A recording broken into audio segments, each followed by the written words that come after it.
the Council to hear you. Can you hear me now, Mr. President? Yes, we do. Please proceed and start again. Thank you. Mr. President, Excellencies, today we meet at the moment of renewed hope, while progress on the ground is fragile and deep uncertainty persists. We must seize the opportunity before us to chart a better future for Palestinians, Israelis, and the wider region. Since coming into effect last month, the ceasefire has largely held in Gaza. However, recent airstrikes by Israel on populated areas have caused numerous casualties and significant destruction. Palestinian militants in Gaza have also continued sporadic attacks on Israeli soldiers, causing fatalities. This violence is jeopardizing the fragile ceasefire, and I urge all parties to exercise restraint and fulfill their commitments under the agreement. I recognize the commitments made thus far by the parties and the exceptional efforts of the mediators, Egypt, Qatar, Turkey, and the United States in sustaining the deal. The Security Council has also taken an important step in consolidation of the ceasefire with the adoption of the Security Council Resolution 2803. While still facing unbearable living conditions and seemingly insurmountable destruction, the people in Gaza have now experienced at least the first glimmers of respite from the near constant bombardment of the last 2 years.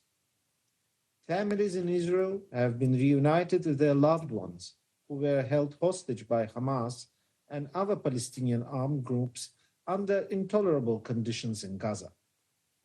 Other families have had the remains of their loved ones once returned and began the long process of mourning. But the bodies of 3 hostages have yet to be returned, with families waiting in agony for that day to come. The bodies of the deceased hostages must be returned immediately. Last week, I also met with the families of missing persons from Gaza. With tears in their eyes, they showed me pictures of their loved ones who are presumed to be in detention or still buried under the rubble.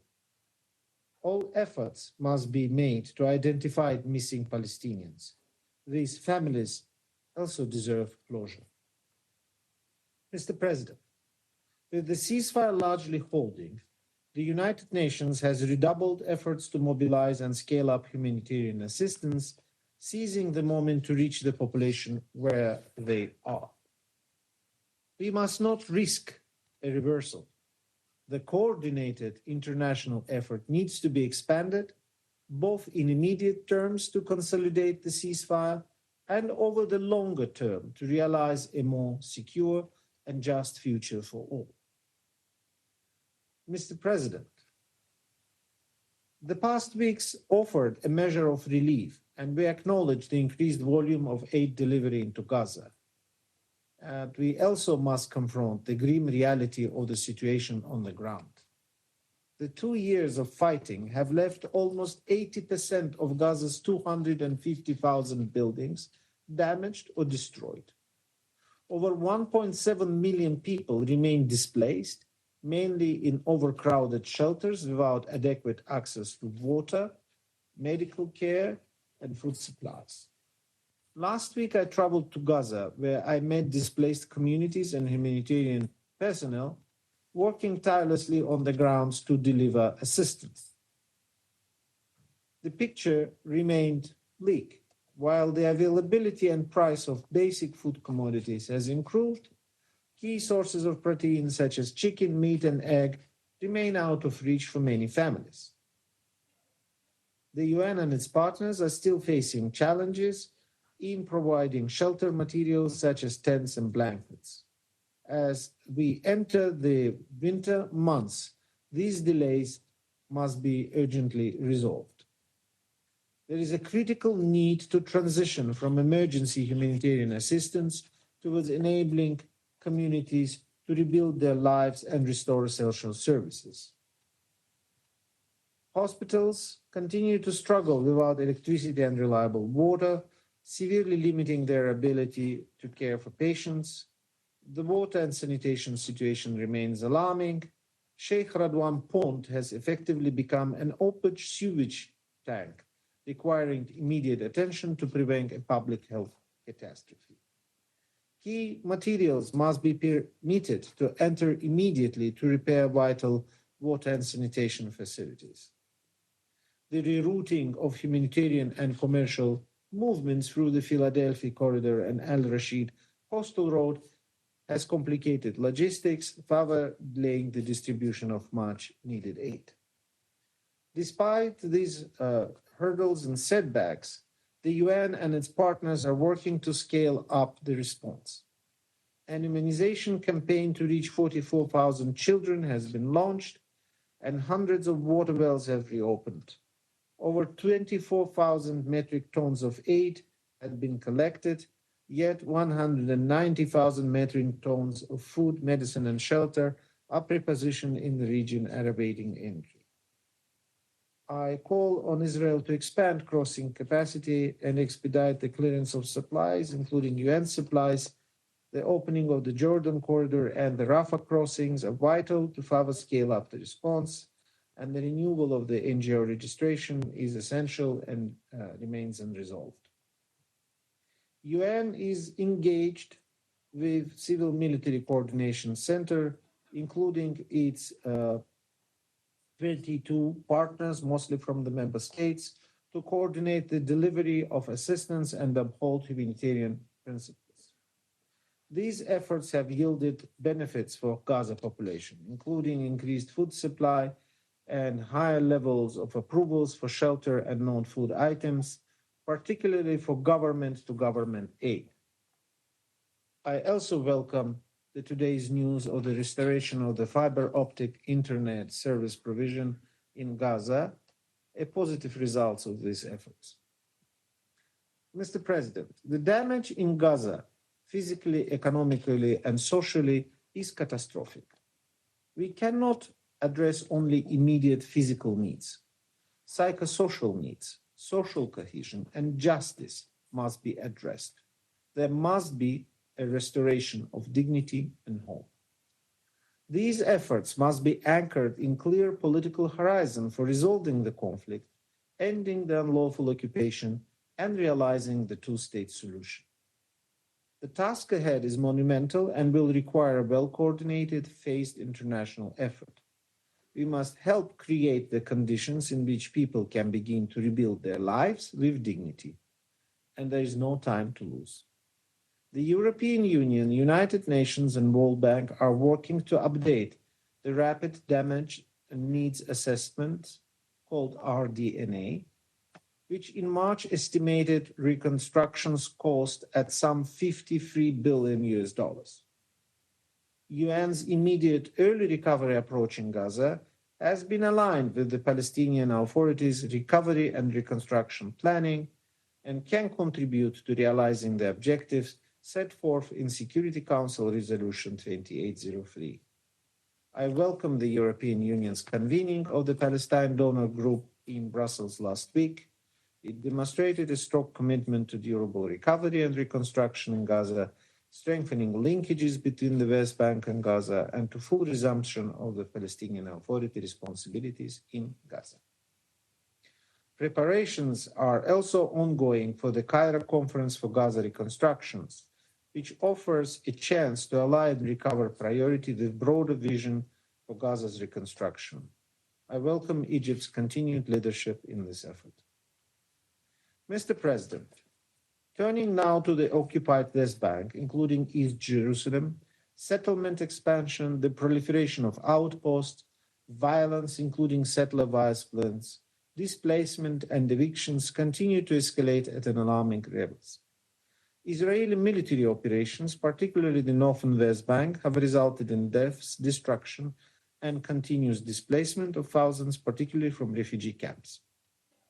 Israeli operations have also continued deep in Area A. Settler violence has reached emergency levels.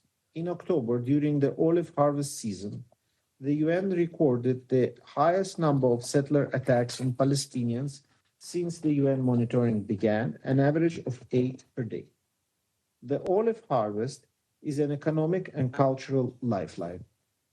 These attacks have injured farmers, destroyed olive trees, and decimated livelihoods. In many cases, Israeli forces failed to prevent or were complicit in such acts. In other instances, Israeli settlers have violently confronted the Israeli forces. Arson attacks and the desecration of holy places by settlers have further heightened tensions and illustrate the spiraling violence. It must stop.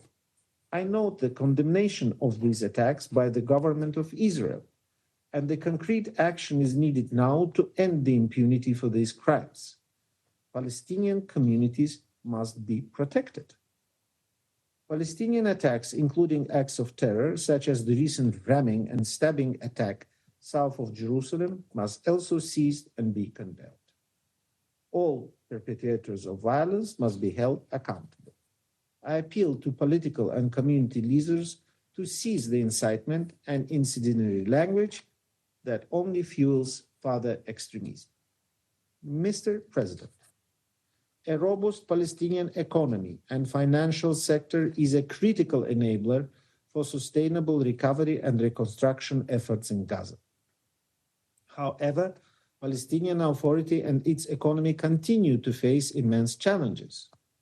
Unilateral measures that undermine the PA should cease, and efforts to support and strengthen the PA should be intensified, including in implementing its reform agenda. The Palestinian financial sector, while demonstrating remarkable resilience, is under tremendous pressure and must be protected. Immediate measures to allow the repatriation of excess shekels banknotes and renewal of the correspondent banking agreements are urgently required to avoid exacerbating the crisis. Mr. President, turning to developments in Lebanon, I reiterate Secretary General's call for the parties to uphold their obligation to maintain the cessation of hostilities and the full implementation of the Security Council Resolution 1701. I also echoed Secretary General's call for an immediate cessation of all violations of Syria's sovereignty and territorial integrity and respect for the 1974 Disengagement of Forces Agreement. Mr. President, the decisions made now will determine whether the ceasefire endures or unravels. The first phase of the ceasefire must be fully implemented. And I urge the parties to urgently reach an agreement on the modalities to implement the next phases. The challenges remain immense, but the cost of failure is unimaginable. We have the tools to lay the foundations for success, but the work ahead demands an unwavering commitment from everyone. UN resolutions, including Security Council Resolution 2803 and President Trump's 20-point plan, provides the pathway forward. United Nations remains committed to seizing this critical opportunity to move from crisis management to conflict resolution. All our efforts must be guided by the imperative of establishing a genuine political process that will resolve the Israeli-Palestinian conflict once and for all. The New York Declaration and initiatives such as the Global Alliance for the Two-State Solution play a vital role. They mobilize political will, investment, and solidarity around a shared political vision. The United Nations will continue to stand with both Palestinians and Israelis. We will continue to support all efforts to end the unlawful occupation and achieve a negotiated two-state solution based on the 1967 lines, with Jerusalem as the capital of both states, living side by side in peace and security. Mr. President, I thank you and the Council for your attention. I thank Mr. Alakbarov for his briefing. I now give the floor to those Council members who wish to make statement. I give the floor to the representative of United Kingdom. Thank you, President. I thank Deputy Special Coordinator Alakbarov for briefing us today. Colleagues, last week, this Council adopted Resolution 2803, sending a powerful message of international support for President Trump's 20-point plan for Gaza, and the diplomatic efforts of Qatar, Turkey, and Egypt. This marks a pivotal moment after 2 years of horrendous suffering and is crucial to cementing the ceasefire and charting a course towards lasting peace. We urge all parties to abide by the ceasefire, and we reiterate that Hamas must locate and hand over the bodies of the remaining 3 deceased hostages. President, I will make 3 points. First, Resolution 2803 must be implemented fully, effectively, and in accordance with international law. We need an international stabilization force and trained Palestinian police deployed quickly to support the ceasefire and avoid a vacuum that Hamas could exploit. Hamas should uphold their commitments under the 20-point plan to disarm and end their governance over Gaza. Transitional arrangements must respect Palestinian sovereignty and self-determination and pave the way for a reformed Palestinian Authority to resume governance in Gaza. Palestine must be run by Palestinians. We look forward to the urgent formation of a Palestinian committee alongside the Board of Peace. Second, Resolution 2803 underscores the importance of the full resumption of humanitarian aid in Gaza. The humanitarian situation remains catastrophic. Heavy rains have deepened the misery, worsening shelter needs as winter closes in. The United Nations has confirmed that over 1.5 million people are in urgent need of emergency shelter, yet Israel continues to restrict life-saving aid. Every crossing and route must be opened without delay, and essential items, including shelter kits and medical supplies, allowed in. Last winter, at least 8 newborns died of hypothermia in fewer than 3 weeks. Those deaths were preventable. Israel must allow aid in now without delay and permit the United Nations, including UNRWA, as well as international non-governmental organizations, to operate freely and effectively. Third, while the ceasefire in Gaza offers hope, stability in the West Bank is essential to any sustainable peace. Yet we've seen further appalling incidents of settler violence during the olive harvest. Last month, OCHA recorded more than 260 Israeli settler attacks, resulting in Palestinian casualties or damage to property. This month, we've witnessed horrific arson attacks, including on a mosque in the West Bank. These unacceptable incidents must be thoroughly investigated and those responsible held accountable. We also urge Israel to end its stranglehold on the Palestinian economy by releasing withheld clearance revenues, protecting correspondent banking arrangements, and facilitating shekel transfers from Palestinian banks. And we reiterate our call on Israel to halt the expansion of illegal settlements, including the E1 plans. President, this is a pivotal moment for the future of the region.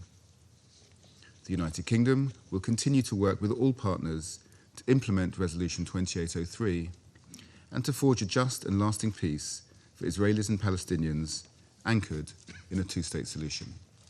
I thank you. I thank the representative of the United Kingdom for the statement, and I'll give the floor to the representative of Pakistan. Thank you, Mr. President. We would like to thank Deputy Special Coordinator Al-Akbarov for his comprehensive briefing.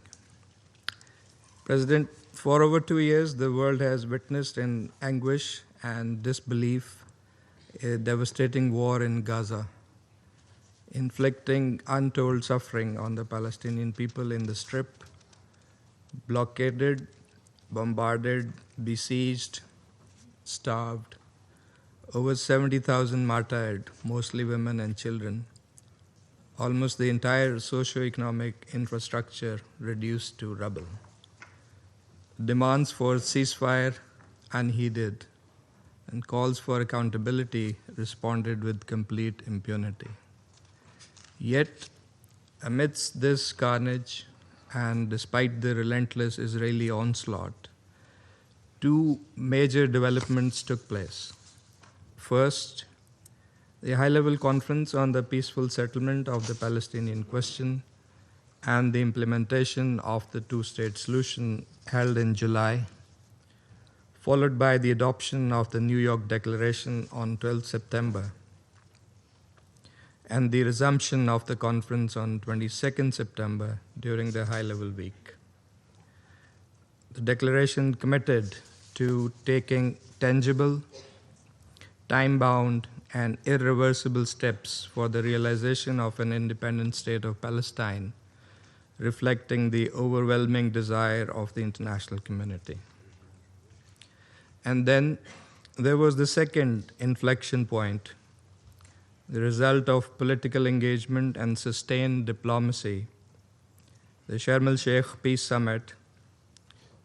Regional and international partners gathered around a shared objective to maintain the ceasefire, address the humanitarian catastrophe, and lay the groundwork for a credible political pathway towards Palestinian right to self-determination and statehood.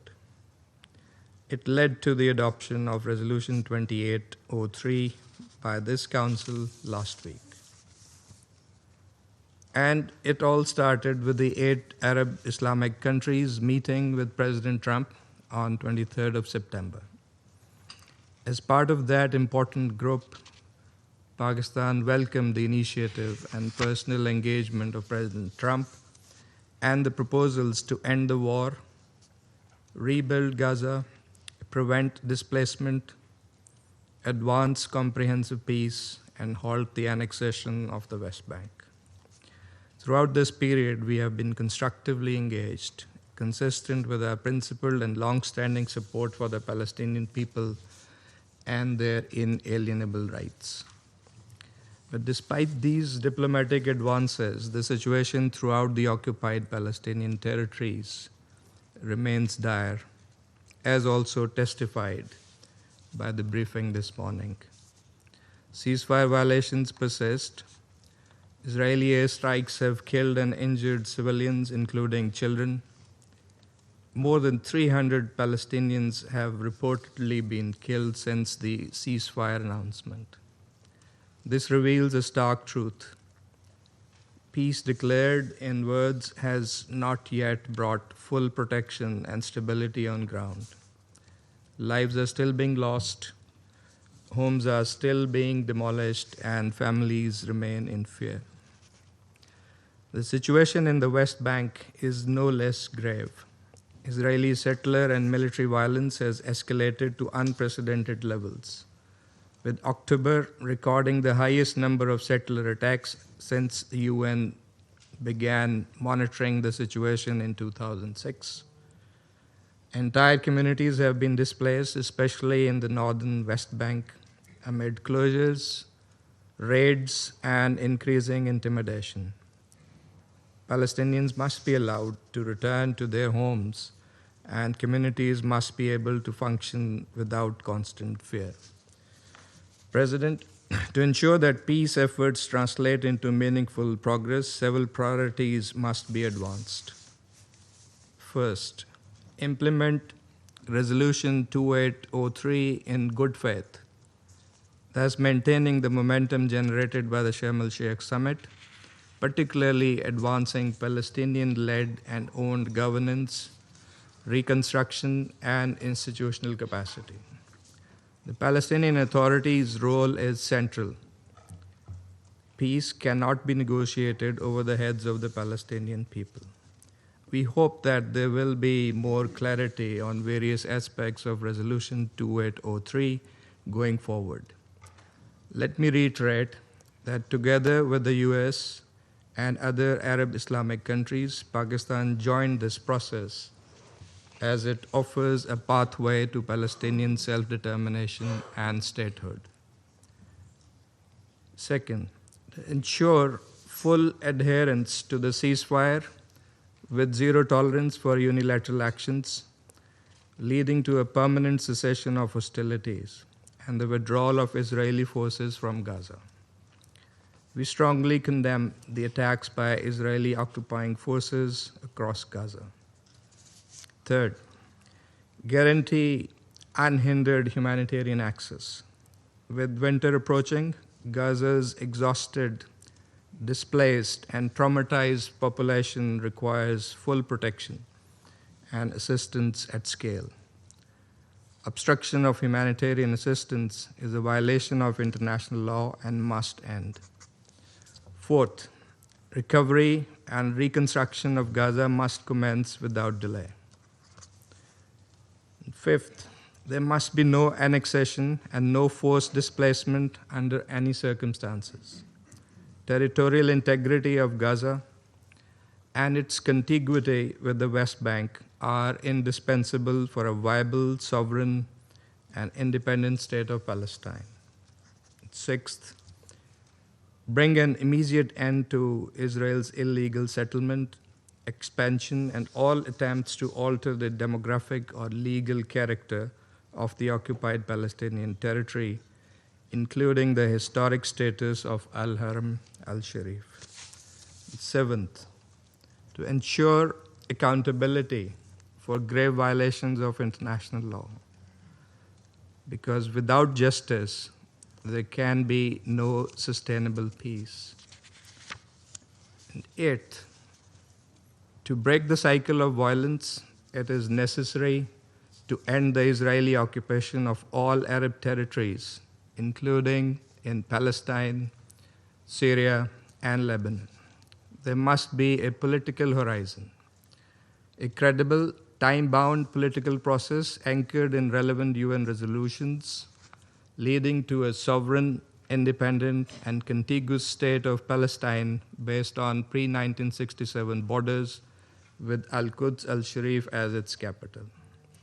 The International Conference on the Two-State Solution, its New York Declaration, and the Peace Plan complement each other and should serve to advance concerted and coordinated action to implement commitments for the realization of the ultimate shared goal, that is, the establishment of the Palestinian state in accordance with international legitimacy. That is imperative for durable peace and stability in the Middle East. And we must ensure that we succeed in this objective.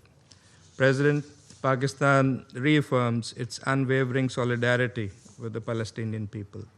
Their resilience under unimaginable hardship demands equal conviction on part of the international community. This is a defining moment, of course. Commitments must now translate into concrete actions. Pakistan stands firmly with Palestine in its struggle for dignity, justice, self-determination, and the realization of their independent state. I thank you. I thank the representative of Pakistan for the statement, and I give the floor to the representative of Slovenia. Thank you, Mr. President, and I thank Deputy Special Coordinator Alakbarov. Mr. President, just a week ago, this Council adopted Resolution 2803.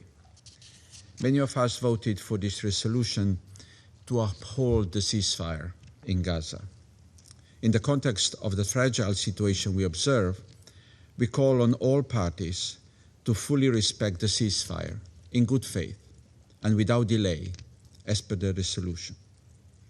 But ceasefire is just the start. After 2 years of deprivation, destruction, and death, people in Gaza need all hands on deck. As the winter approaches, humanitarian needs remain high. Access to food, clean water, shelter, and medicines continues to be constrained. In line with the most recent advisory opinion of International Court of Justice, we repeat calling for lifting all restrictions on aid and humanitarian action, including the work of international NGOs. We welcome the response of the UN and its humanitarian partners scaling up assistance. This includes the vaccination campaign conducted by WHO UNICEF, and UNRWA. Additionally, we underline our deep concerns over reportings on the so-called mystery planes from Gaza. While more information needs to be shared with the Council, we resolutely stand against forced or encouraged displacement. Mr. President, ceasefire must also spill over to the West Bank, where flames of violence against Palestinians are spreading rapidly. We strongly condemn rising settler violence. We are alarmed by the ongoing displacement and mass destruction in the refugee camps and the surrounding areas in the occupied West Bank. Settlers' violence must be stopped. We take note of the recent step of Israel to demolish an outpost. We urge for more determined steps and an end to occupation in line with the ICJ advisory opinion of July 2024.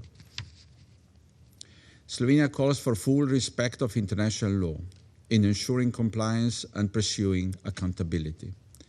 True healing requires real accountability, and true healing demands doing better, much better, to prevent another cycle of violence and hatred. We welcome the launch of the Palestine Donor Group in Brussels, with participation of EU member states, international partners, UN agencies, and international financial institutions. We need a strong and reformed Palestinian Authority under which Gaza and the West Bank, including East Jerusalem, are unified. We repeat our call on Israel to hand over tax revenues that belong to the Palestinian Authority. We continue to call on Israel for the release of Palestinian civilians from Gaza, especially children, humanitarian and medical workers held in confinement without protection guaranteed by the international humanitarian law. While resolutely standing against terrorism, we also stand in defense of human rights. We are deeply alarmed by the attempts to reinstate the death penalty for persons defined as terrorists. We urge Israel to refrain from undermining the rule of law through the use of a penalty that the international community has pledged to abolish. Mr. President, we simply cannot forget the words we heard in this chamber on the new medical term unique to Gaza, WCNSF, Wounded Child, No Surviving Family, by the MSF, or the terrible description on what malnourishment and starvation mean for a child's body by Save the Children. We know trauma of the Gaza war will span across generations, both in Israel and in Palestine. We call for collective efforts of the international community to address it and to prevent further hate, conflict, and extremism. Full implementation of the Resolution 2803 in good faith and without delay is a first step. I thank you. I thank the representative of Slovenia for the statement. And I'll give the floor to the representative of Panama. Gracias, señor presidente. Thank you, Mr. President. Panamá agradece el detallado informe presentado por el señor Mr. Ramirez Alakbarov, Deputy Special Coordinator for the Middle East Peace Process and United Nations Resident and Humanitarian Coordinator, for his detailed briefing. We welcome the presence of the delegations of Israel and the Observer State of Palestine. Today, barely 8 days after this Council adopted the resolution, which for the first time in decades of mistrust, destruction and suffering opens a real window of opportunity towards a path that is different from that has been experienced by the peoples of Israel and Palestine. The challenge lies not only in maintaining the ceasefire, but in transforming a fragile moment into an historic turning point for peace. The ceasefire, achieved thanks to the mediation of Qatar, Egypt, the United States and Turkey, allowed the release of hostages who were still alive and the recovery of the majority of the bodies still held, as well as access for vital humanitarian assistance, providing a minimum minimum of dignity to Israeli and Palestinian families who have endured the unimaginable. Regrettably, the ceasefire remains vulnerable. Every act that contradicts the spirit of Sharm el-Sheikh jeopardizes the credibility of the commitments undertaken. Panama, in its inalienable commitment to international law and as a member of this Council, which voted in favor of the resolution adopted last week, reiterates its call that the protection of civilians is and must remain a priority for all parties at all times.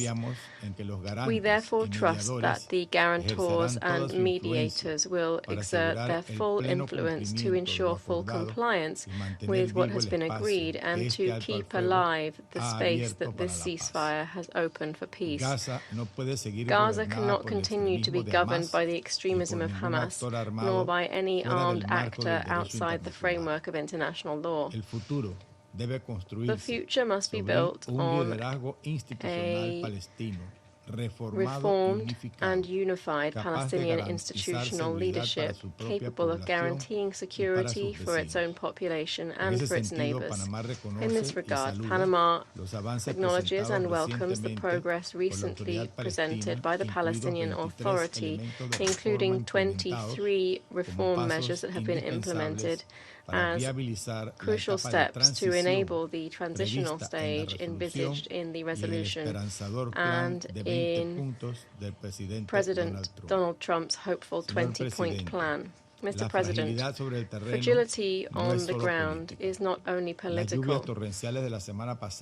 Last week's torrential rains destroyed thousands of tents and makeshift shelters, affecting some 740,000 people. And despite improved access to basic goods, many families continue to survive on just one meal a day. Meanwhile, in the West Bank, including East Jerusalem, the situation also continues to deteriorate gravely.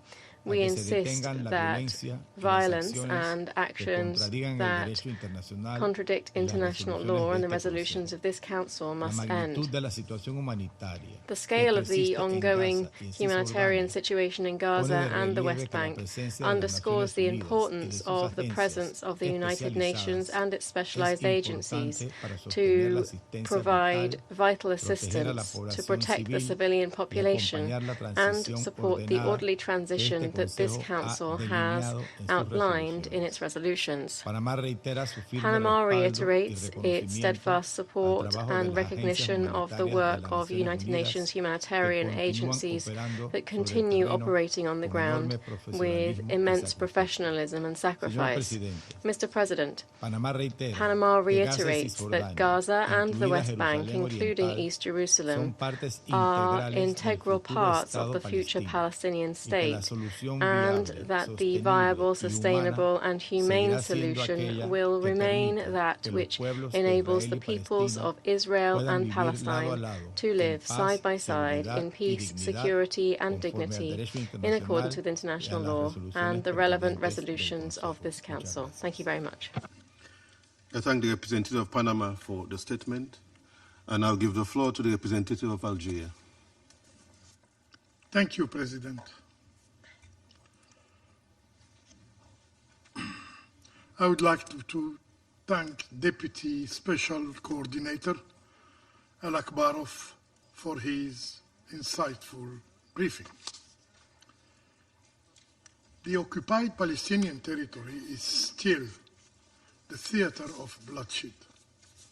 In 40 days since the ceasefire began, and in flagrant violation of the agreement, Israel killed more than 310 Palestinians, many of whom are women and children. Algeria strongly condemns this brutal and continued onslaught. From Lebanon to Syria, to Gaza, to the West Bank, Israel is blatantly violating arrangements and disregarding mediators and guarantors. The experience of Resolution 2735 is still fresh in our minds, in defiance of the clear indication that Israel accepted, yes, accepted the US proposal, and yet it broke the ceasefire in total impunity, in total immunity. We call upon the mediators and guarantors of the peace plan for immediate to take decisive measures to preserve the ceasefire and to hold the occupying power to its commitments. President, the people of Gaza are enduring a living nightmare in the wake of a war that has claimed over 70,000 Palestinian lives. And now, the survivors are now facing what many have called a forever misery. As a harsh winter approaches, hundreds of thousands are homeless, crowded in fragile tents, their belongings soaked, their children freezing and sleeping on bare ground. Humanitarian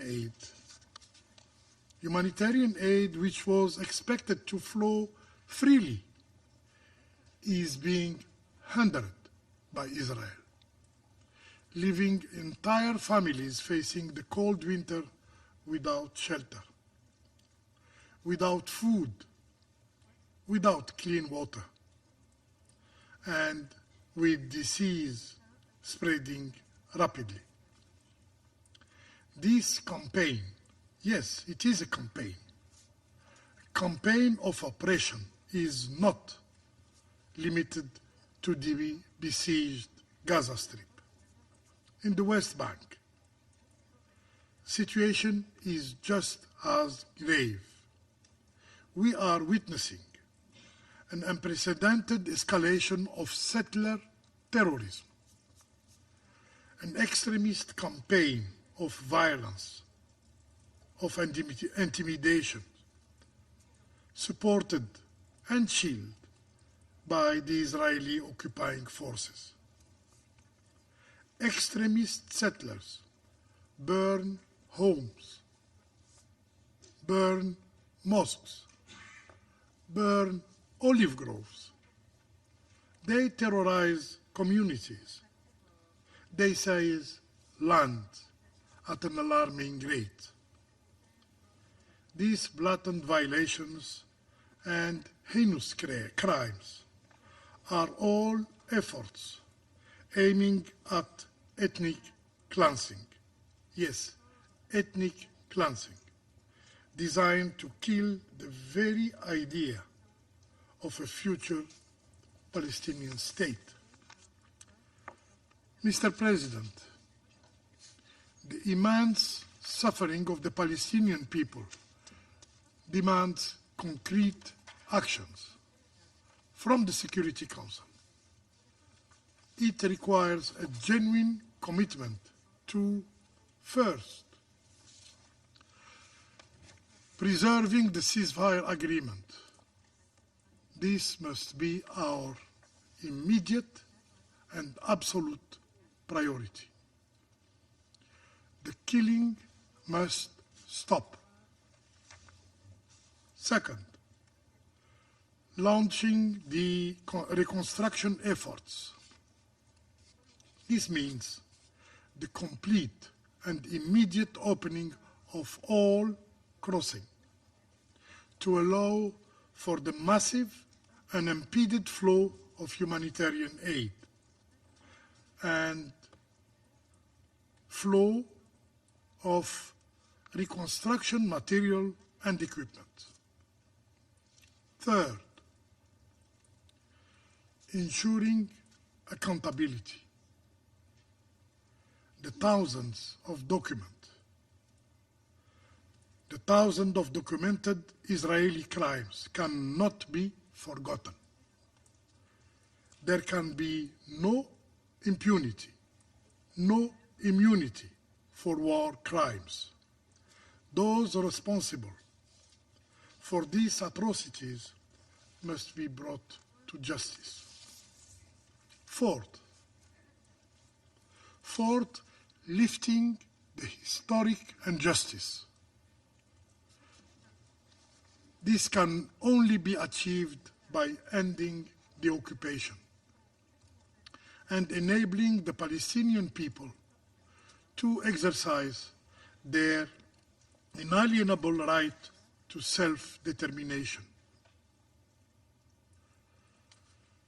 and establish their own independent state, establish their own sovereign state with Al-Quds al-Sharif as its capital. In closing, President, let us be clear. The immense sacrifices of the Palestinian people place a historic responsibility upon all of us in the Security Council. We have a duty to seek justice for them.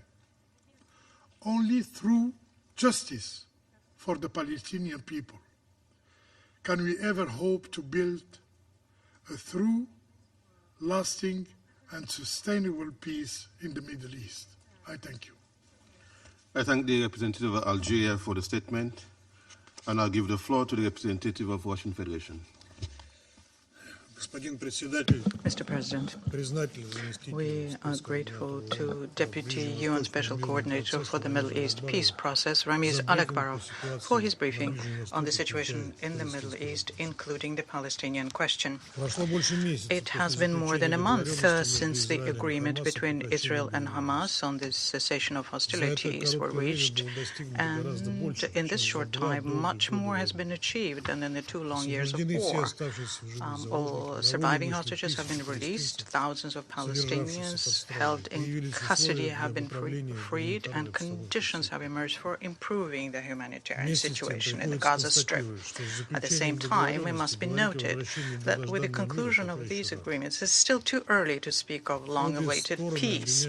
Both sides accuse each other of regular violations. Since October 10th, as a result of IDF strikes, more than 300 Palestinians have been killed. And just in the last 24 hours, as a result of shelling, 33 people were killed in Khan Yunis and Gaza City. The reasons for this unjustifiable brutality was retaliation for an alleged Hamas attack against Israeli positions on Khan Yunis, although the Hamas movement denies involvement in this. The bodies of 3 hostages have not yet been returned. There are still significant restrictions which remain on the delivery and distribution of humanitarian aid in the Strip. A distinctive feature of recent days in Gaza has been the yellow line dividing the Strip into territories controlled by Hamas and the IDF. The construction of barriers and fortifications on the Israeli-controlled side indicates that the occupation of the Strip is a long-term nature, and this poses daily risks for Gazans who find themselves on opposite sides of the barricades, similar to what was the situation for the residents of divided Berlin. Moreover, many sections of the yellow line are unmarked, and there are frequent instances when Palestinians come under fire crossing the line without realizing that. We are also alarmed by reports of arbitrary changes by Israel to the yellow line in some areas of Gaza in violation of the ceasefire agreement. Mr. President, the instability on the ground, where it would be more appropriate to speak of a situation of neither war nor peace, is compounded by uncertainty regarding further steps to implement the peace agreement. When will the Palestinian Authority return to power in Gaza? When will Israel withdraw its troops from the Strip? How will Hamas be disarmed? All of these questions are directly interconnected, and the lack of details in President Trump's plan was something that allowed the parties to reach an agreement. Well, at this stage, without a candid and concrete answers, peace efforts may get bogged down in endless mutual accusations of violations of the agreement's conditions. Unfortunately, the UN Security Council Resolution 2803, adopted a week ago, did not provide clarity on this. It sets out rather broad frameworks for the future Board of Peace, which is tasked with overseeing Gaza reconstruction, as well as the force mandate for the International Stabilization Forces, which are to be deployed in coordination with Israel and Egypt. We are convinced that the effective functioning of these bodies depends on how closely they will interact with the Palestinian side. It's also important to define as soon as possible the timelines for transferring authority in the enclave to the Palestinian authorities and for the withdrawing of IDF units from the Strip. At the same time, we have not yet heard of any potential troop contributing country willing to participate in the force's operations. Colleagues, what would motivate militants to lay down their arms if there is no certainty that Gaza's future will be in the hands of Palestinians themselves rather than occupying forces or some international body? In addition, reports of Israel sponsoring certain Palestinian groups to fight Hamas are troubling. Such actions can have very dangerous consequences. History knows many such examples. These doubts are further fueled by provocative rhetoric from Israeli high officials. For example, statements made by Israel's Minister of National Security, Itamar Ben-Gvir, when he says there is no such thing as a Palestinian people, and his incitement to kill senior Palestinian Authority officials do not, and I'm putting it mildly, do not contribute to establishing a sustainable peace process. It is noteworthy that even the cautious and vague wording on Palestinian self-determination in Security Council Resolution 2803 provoked a storm of indignation in Israeli political circles, which demanded that the Prime Minister unequivocally confirm the inadmissibility of creating a Palestinian state. Overall, we observe a dangerous trend when the parties to the conflict prefer to single out individual elements beneficial to them of the agreements, turning a blind eye to their own obligations under the agreement.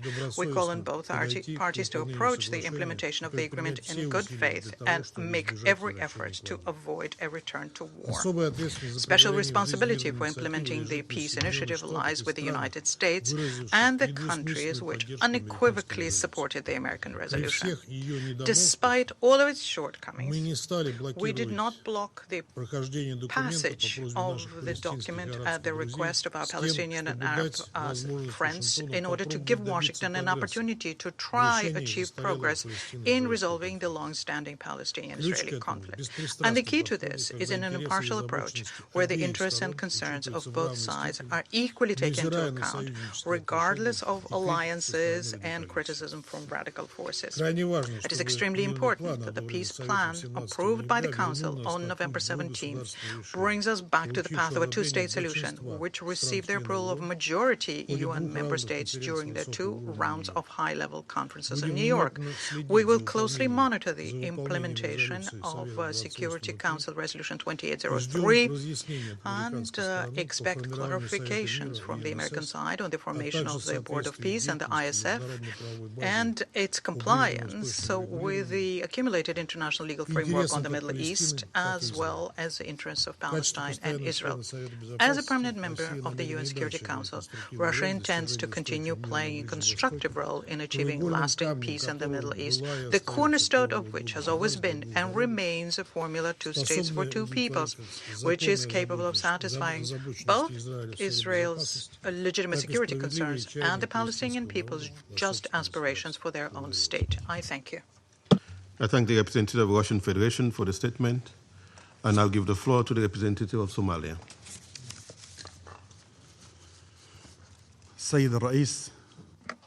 Mr. President, at the outset, I would like to thank Mr.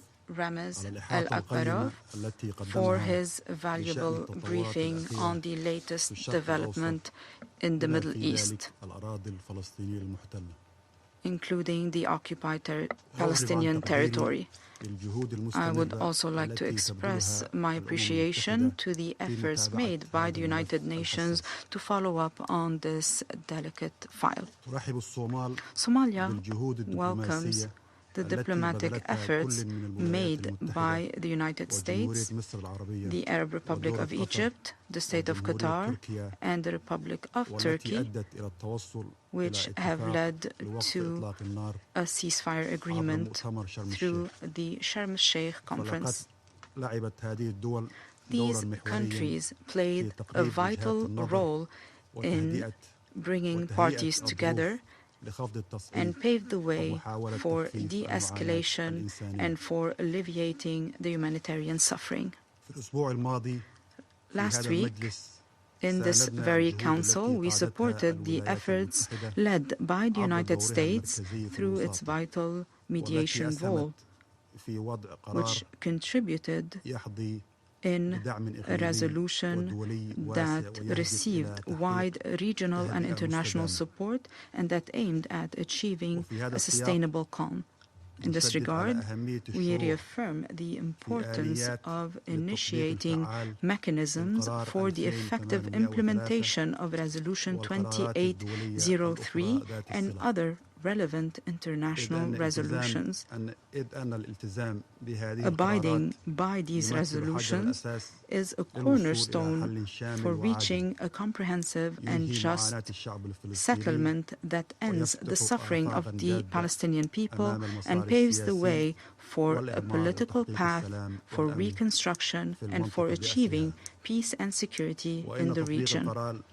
Implementing Resolution 2803 requires collective action and a genuine will from all parties, in addition to the support of the international community to guarantee that all parties shoulder their responsibilities and to guarantee the implementation of the principles of international law and to protect civilians. Mr. President, we encourage all parties to build on the momentum provided by the latest mediation efforts and to work on strengthening the ceasefire through practical mechanisms that would prevent any return to the cycle of violence and that would guarantee that all parties will abide by their obligations.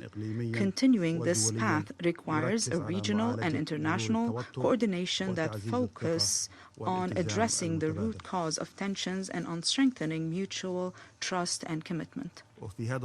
In this regard, we reaffirm the importance of our collective role in preserving the calm, in supporting humanitarian corridors, and in paving the way for the reconstruction process, including clear measures that would guarantee the respect of international law and strengthen the ability of Palestinian institutions to meet the needs of Palestinians in an effective manner.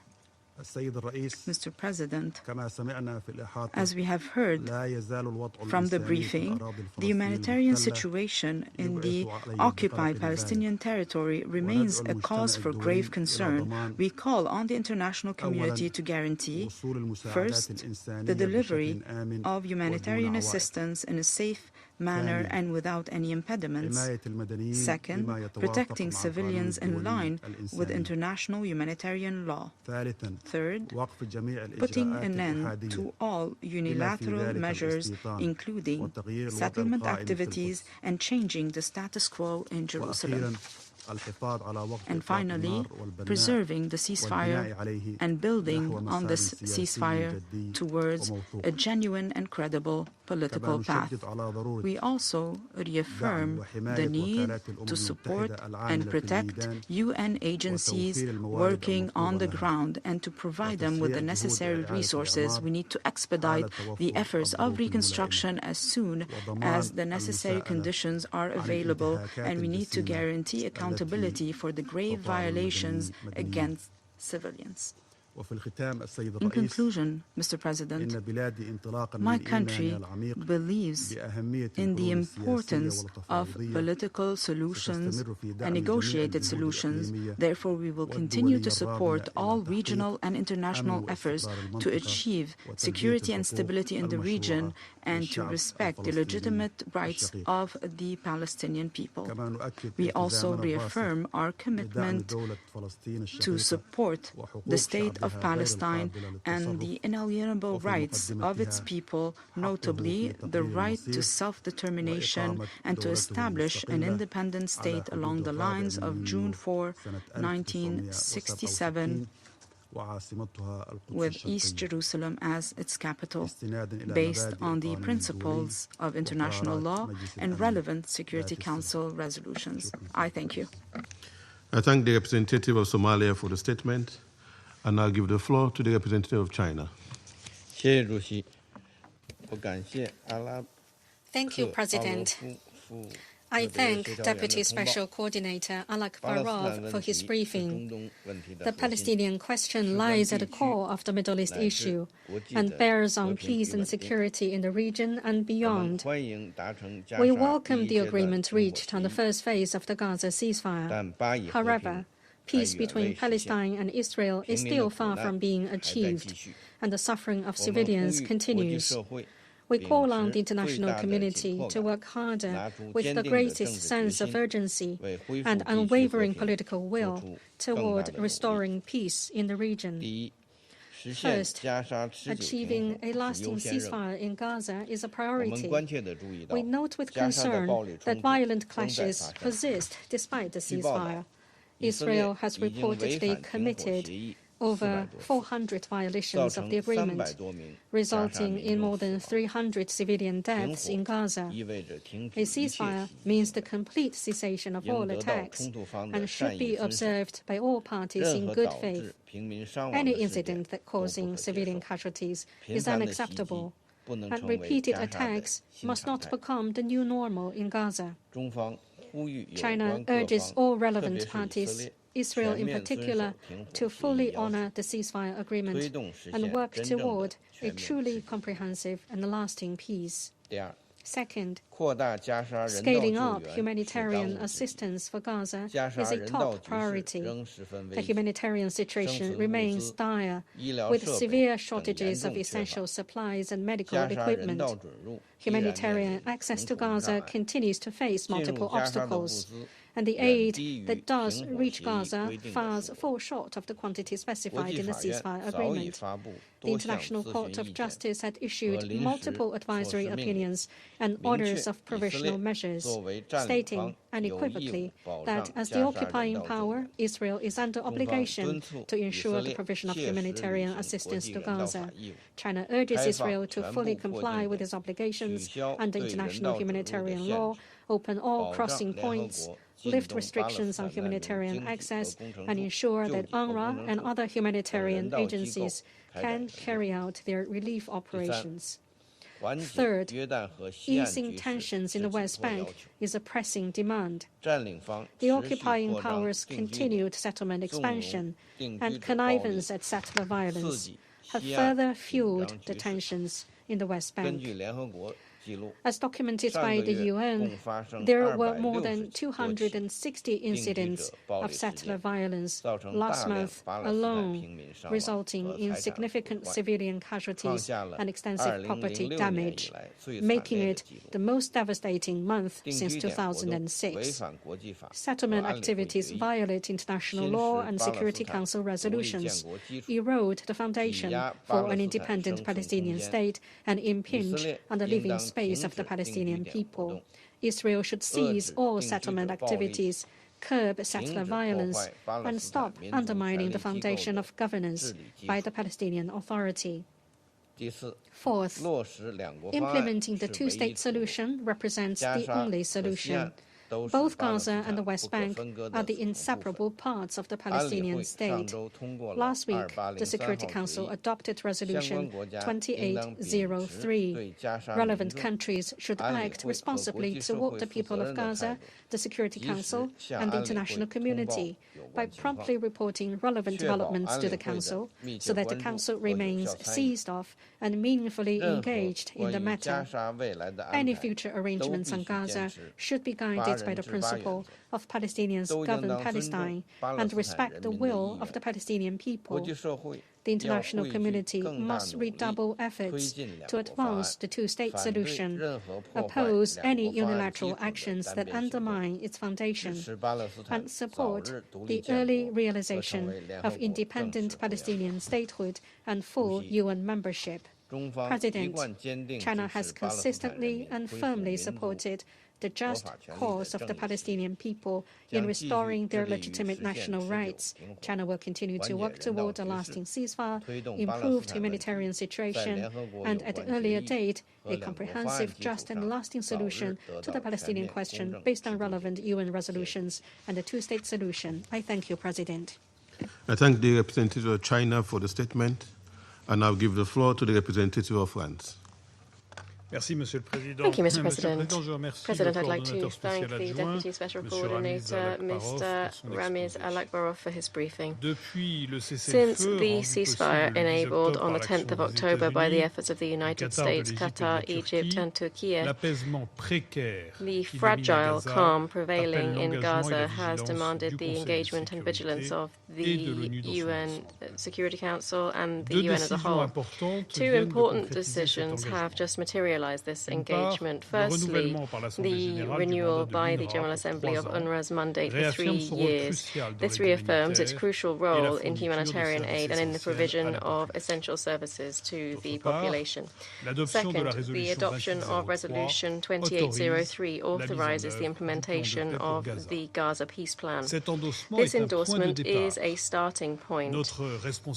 Our collective responsibility is therefore to supervise the implementation of this, to consolidate the ceasefire, ensuring full humanitarian access, bringing security and recovery to Gaza. France will contribute to this through three priorities.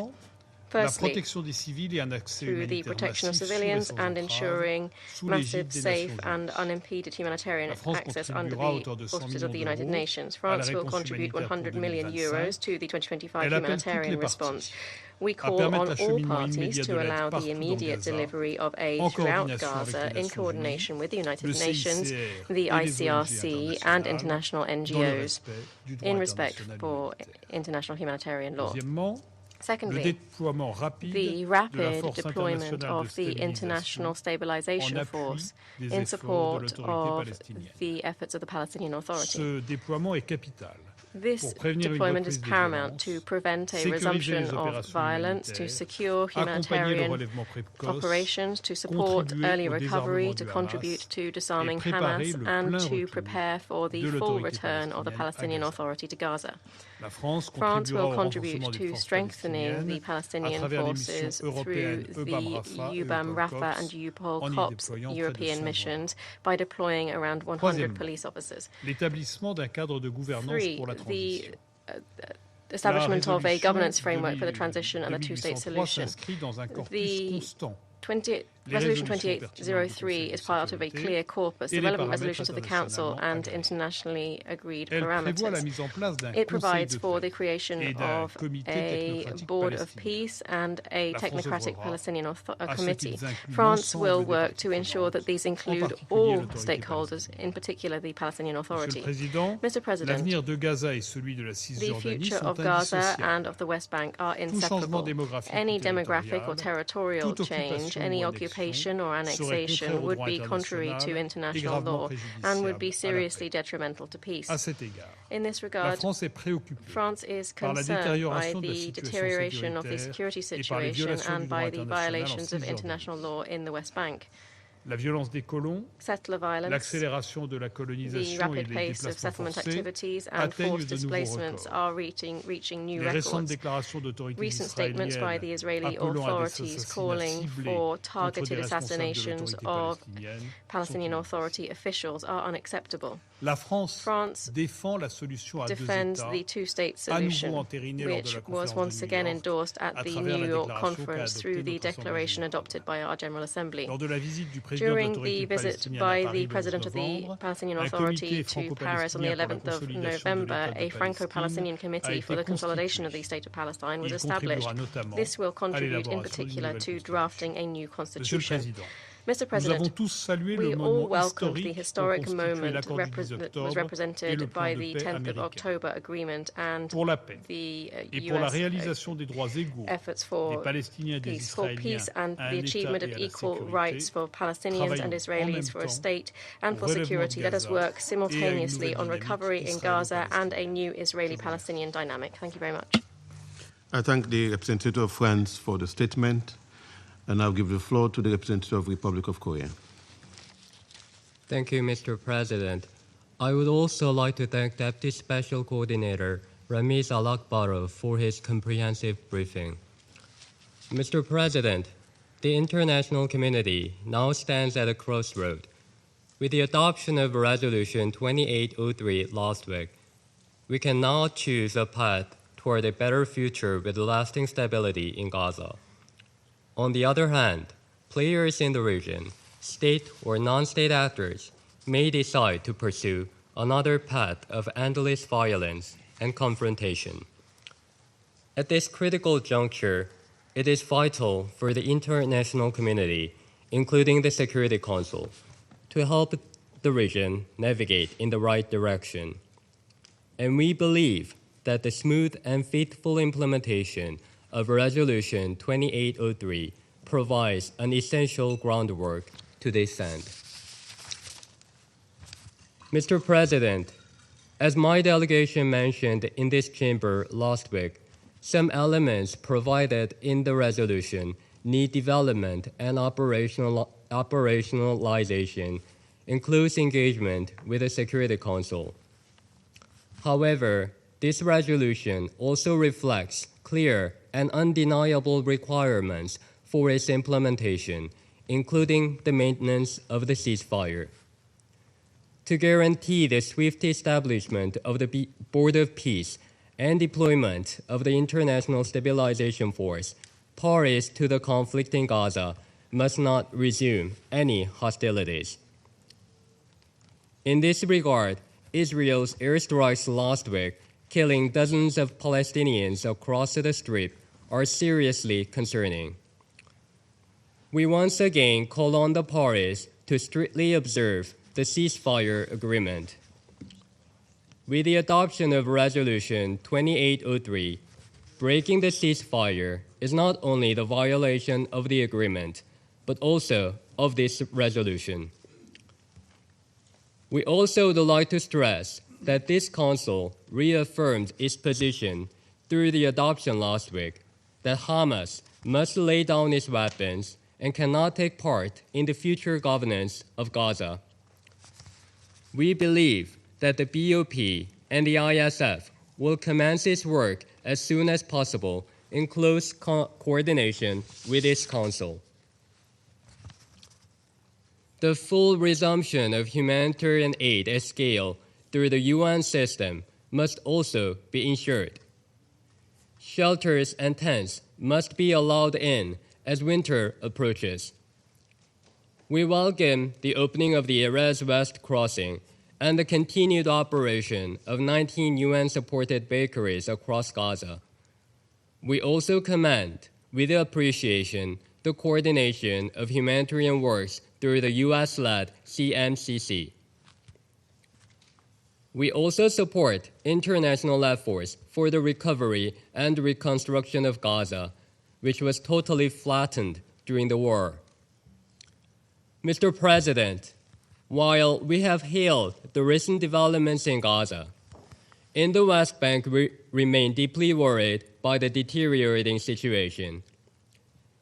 Extended military operations, expansion of settlements, and widespread movement restrictions comprise only a small portion of the protracted suffering of Palestinians. We take note that the highest-level Israeli officials expressed grave concern over the rampant and unjustifiable violence by settlers.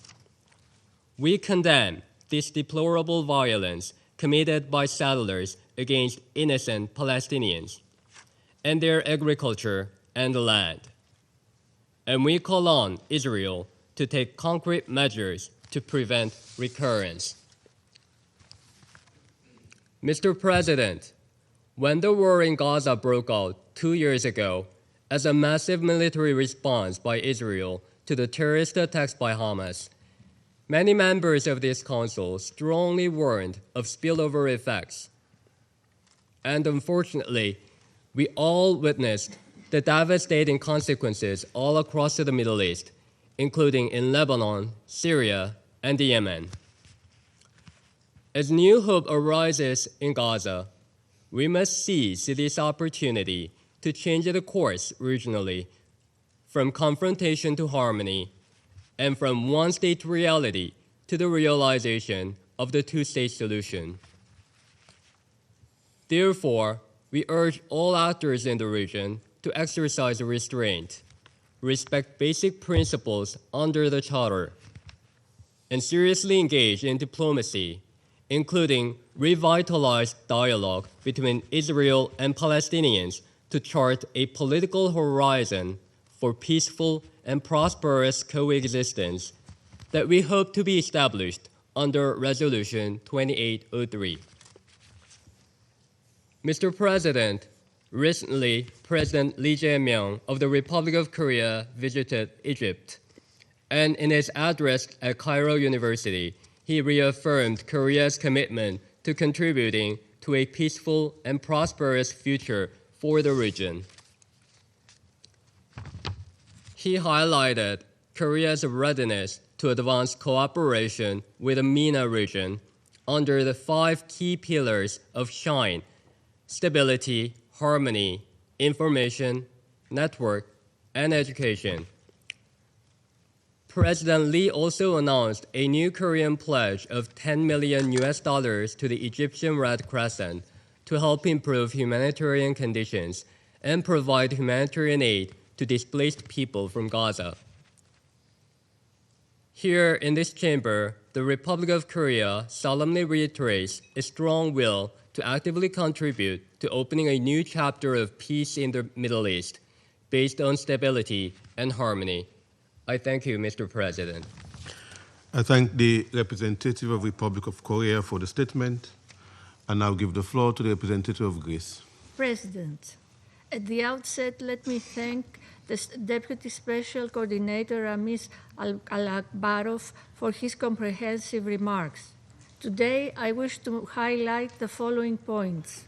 First, the adoption of Resolution 2803, which Greece firmly supported, marks an important milestone in our collective efforts to stop the catastrophe, giving international legitimacy to the bodies and structures that will oversee and coordinate the implementation of the 20-point peace plan, and hinting that sustainable peace is indeed attainable.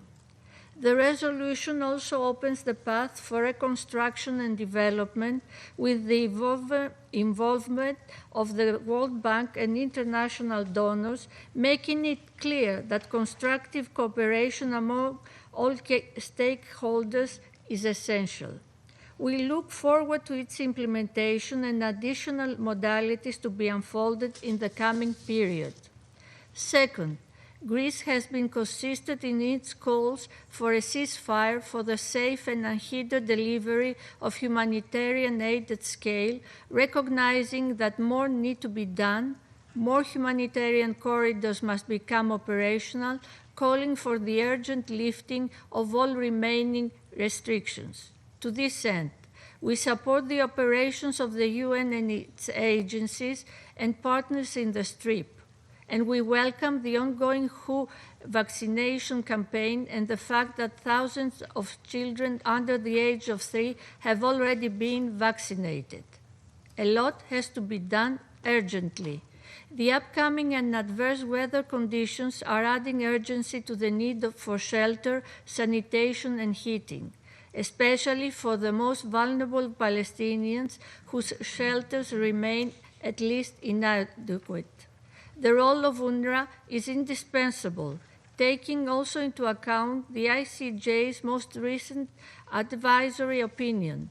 Greece has consistently contributed and has recently increased its contribution as the agency advances along the implementation of the Kelowna recommendations. Third, the situation in the West Bank merits our focus. According to the UN reports, there has been a sharp rise in settler violence, especially in recent weeks, with devastating impact on olive harvesting communities, property destruction, and displacement. OCHA has recorded the highest monthly toll of settler attacks in years. We condemn settlement expansion and settler violence, including against Christian communities, and we reiterate our call for the preservation of the status quo and of the holy sites in the old city of Jerusalem.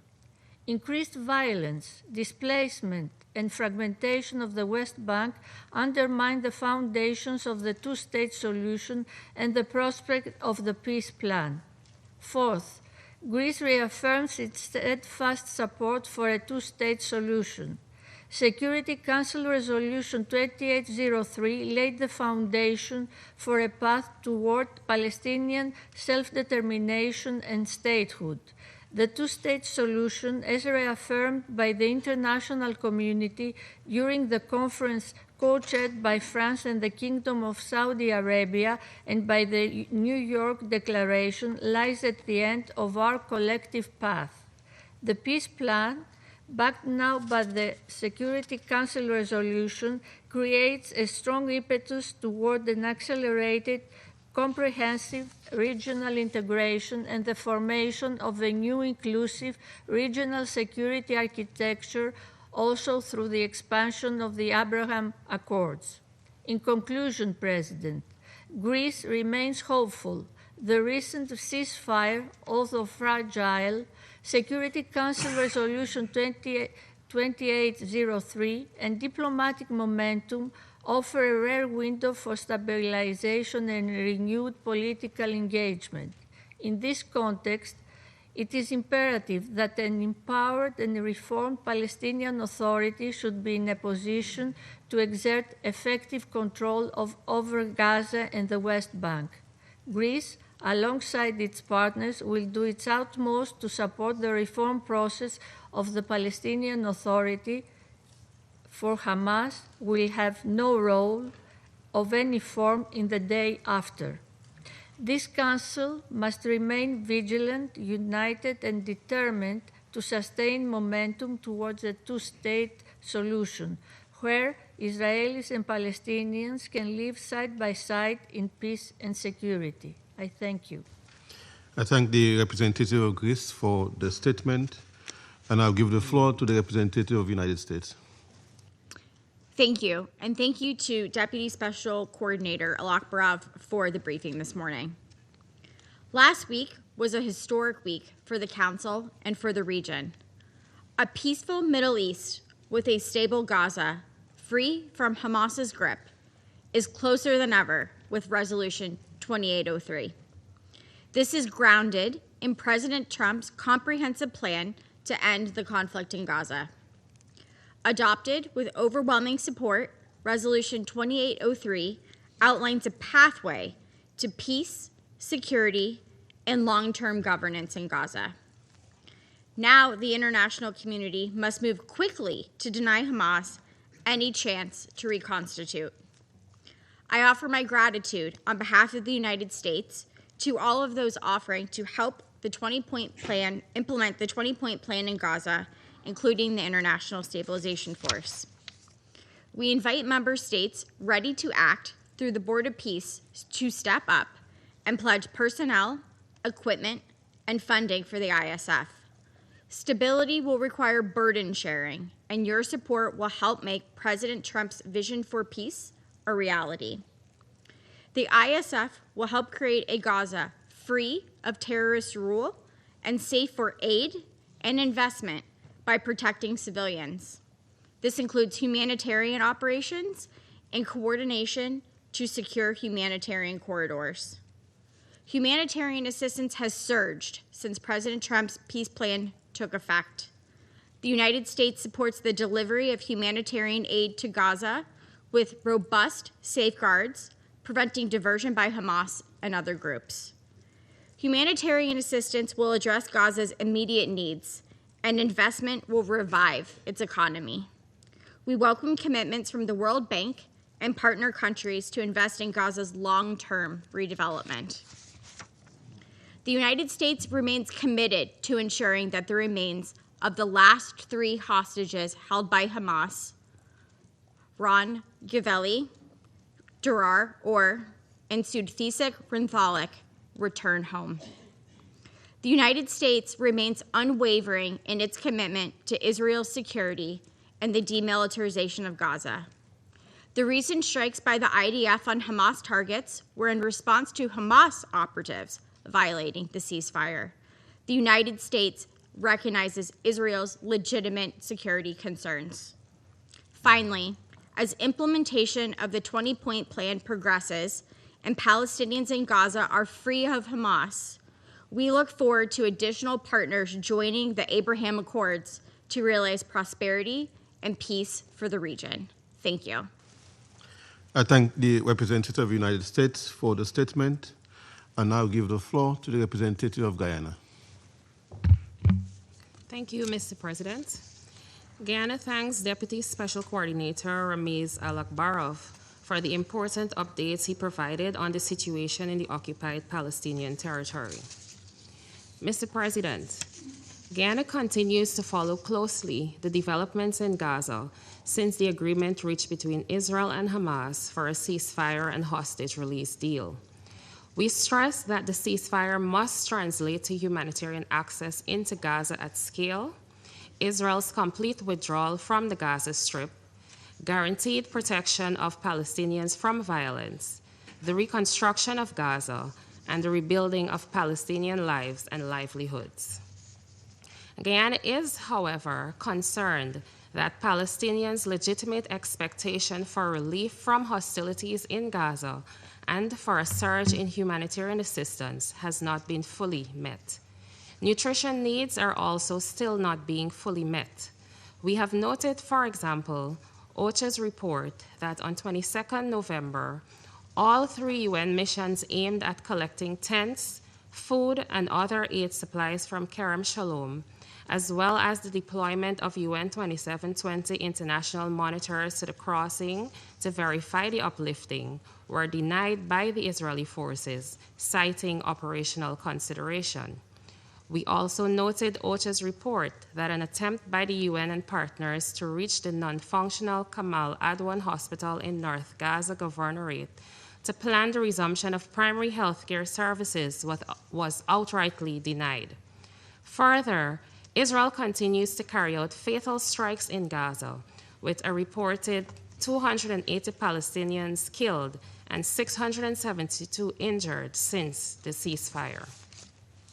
This cannot continue to be the trajectory in Gaza if recovery and reconstruction are to be advanced through the implementation of the comprehensive plan to end the Gaza conflict.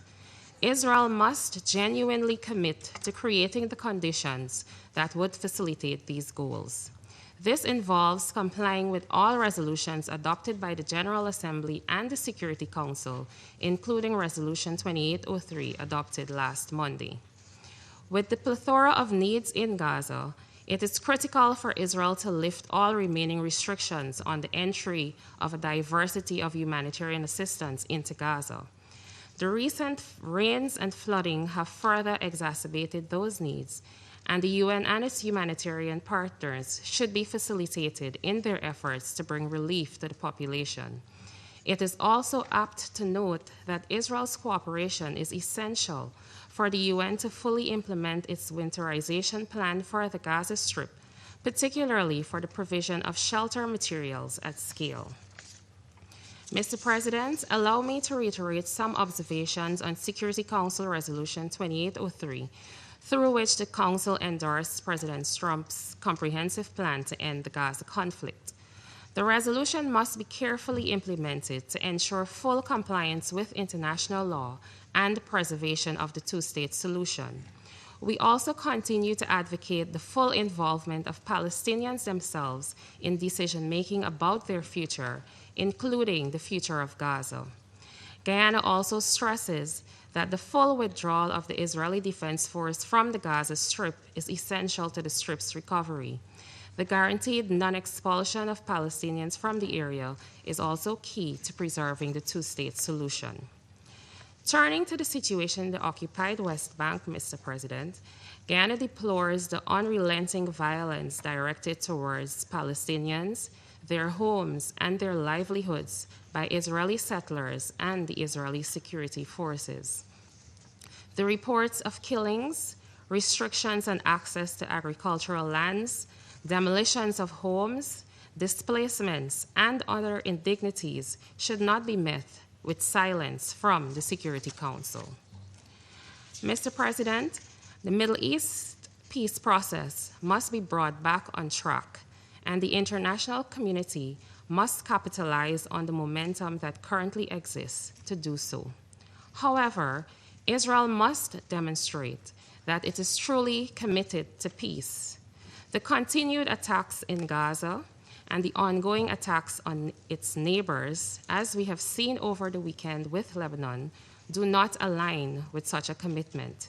We therefore implore Israel to choose the path of peace so that the Middle East can rest from the protracted turmoil that it has been experiencing for the past 8 decades.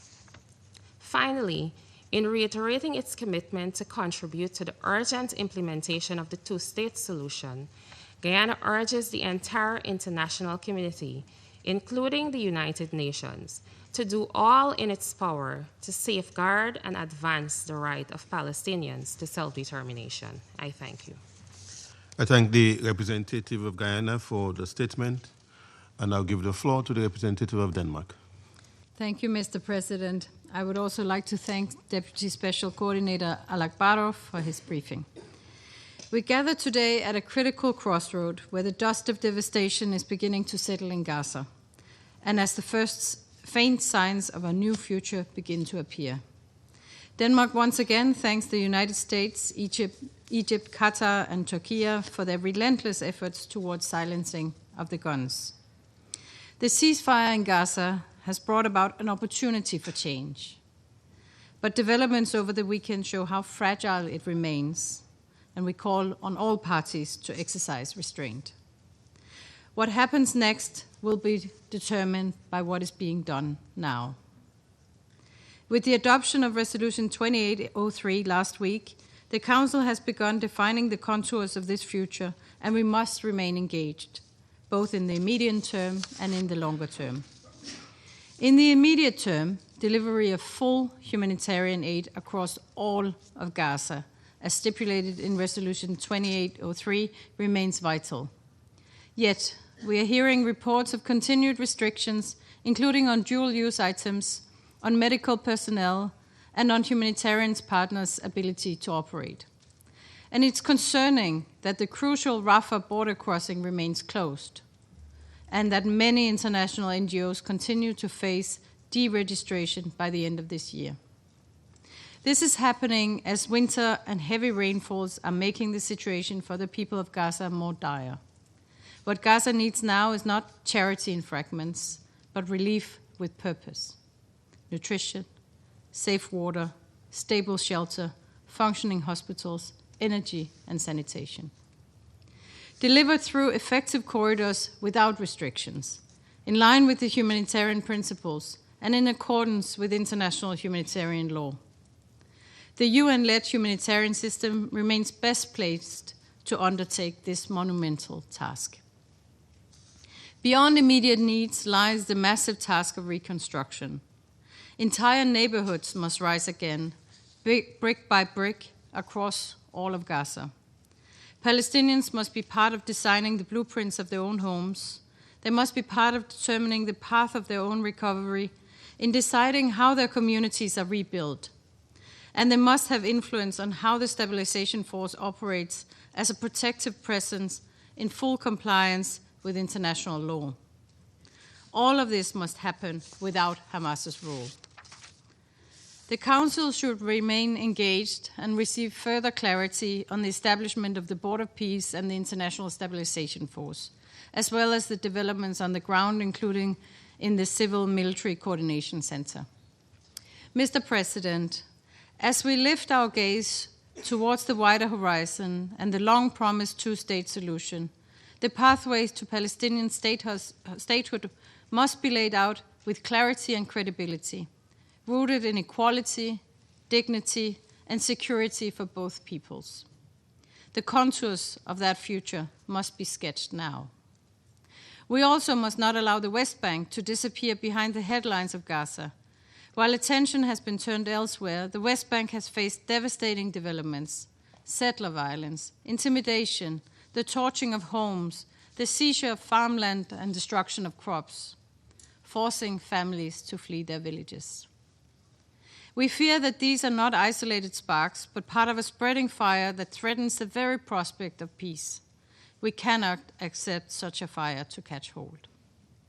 Our message must be unambiguous. Gaza and the West Bank are not two stories, but one. They must be reunited under reformed and renewed Palestinian Authority, capable of governing a future state that stands alongside Israel in peaceful and democratic coexistence. Mr. President, the moment is delicate, but possibility lies within it. Let us choose the path that honors international law, the right to self-determination, and security for all. A path that rejects terrorism and lights the way towards the only horizon that offers lasting peace: two peoples, two states, living side by side. Let me reassure you of Denmark's continuous commitment to that effect and to the implementation of the Gaza Peace Plan as recently endorsed by this Council. I thank you. I thank the representative of Denmark for the statement. I shall now make a statement in my capacity as the representative of Sierra Leone.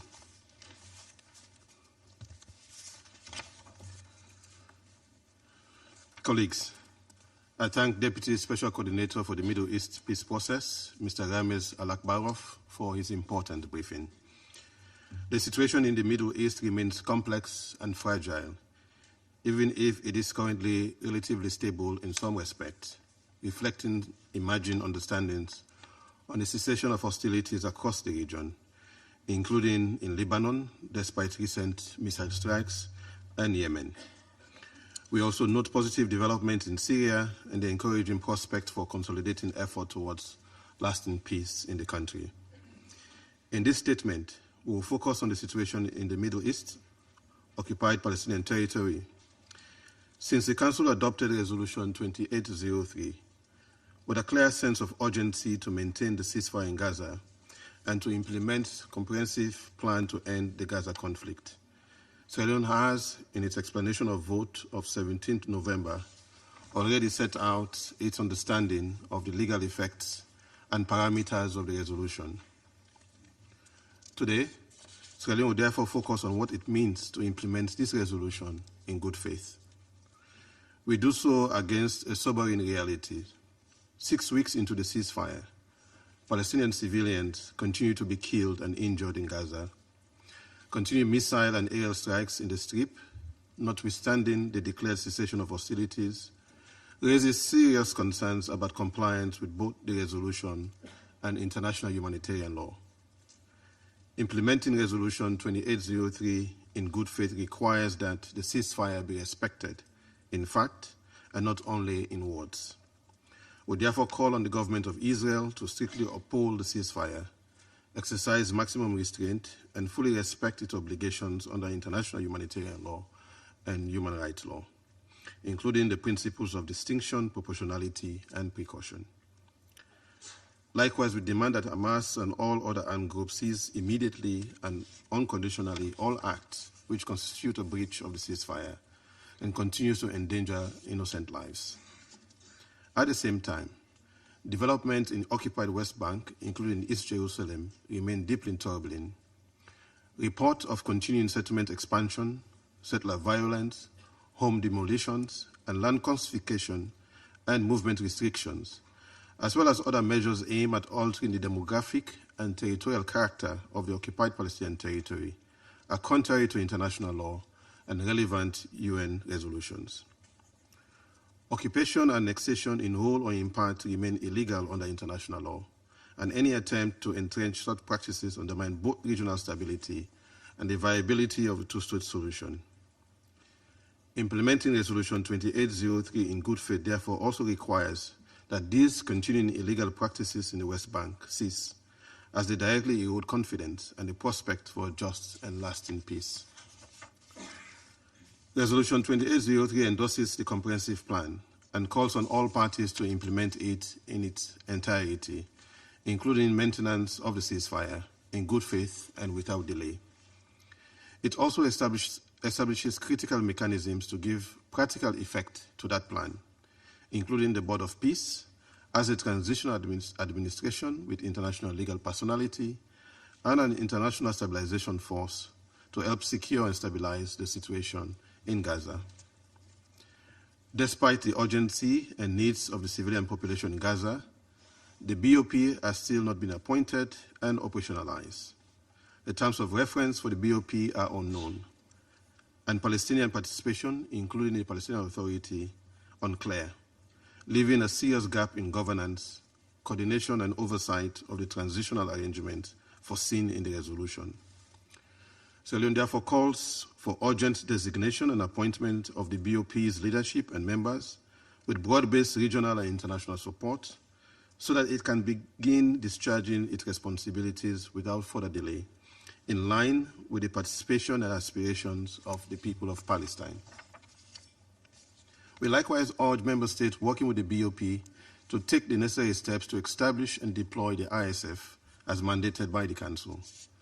The ISF role in helping to stabilize the security environment, protect civilians and humanitarian operations, support the demilitarization of Gaza, and assist vetted Palestinian police force is central to consolidating the ceasefire and preventing a relapse into large-scale violence. Its deployment should be accompanied by full cooperation from all parties in accordance with international law and with due regard to the views and needs of the affected population. On the humanitarian front, implementing Resolution 2803 in good faith means ensuring safe, sustained, and unhindered humanitarian access, respecting the humanitarian principles, and putting in place the financial arrangement envisaged for Gaza's recovery and reconstruction.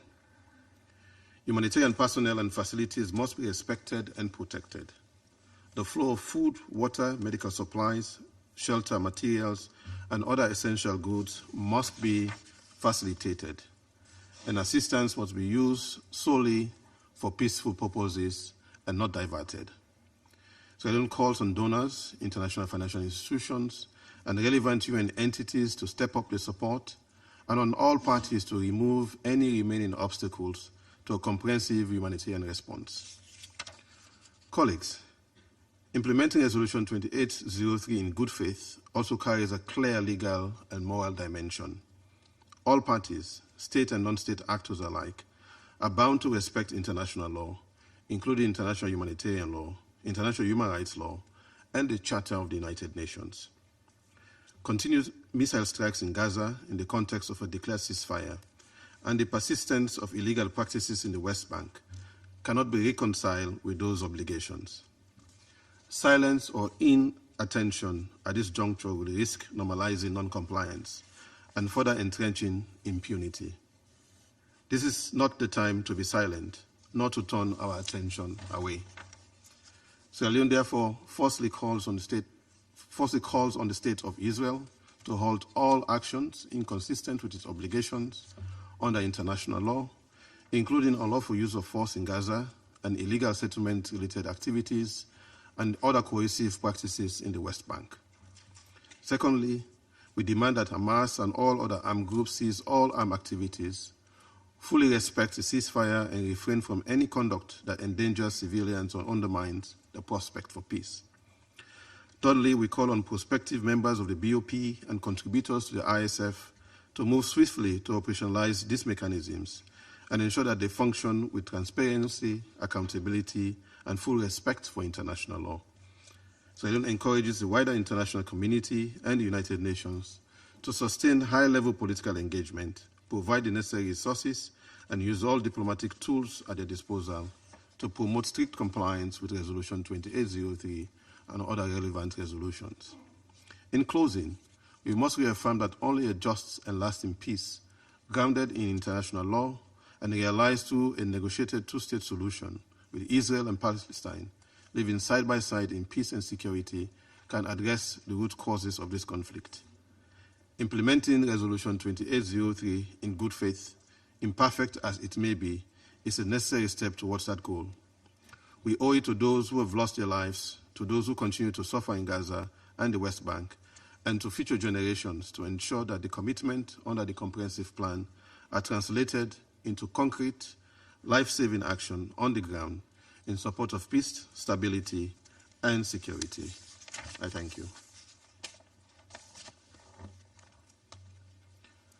I resume my function as President of the Council.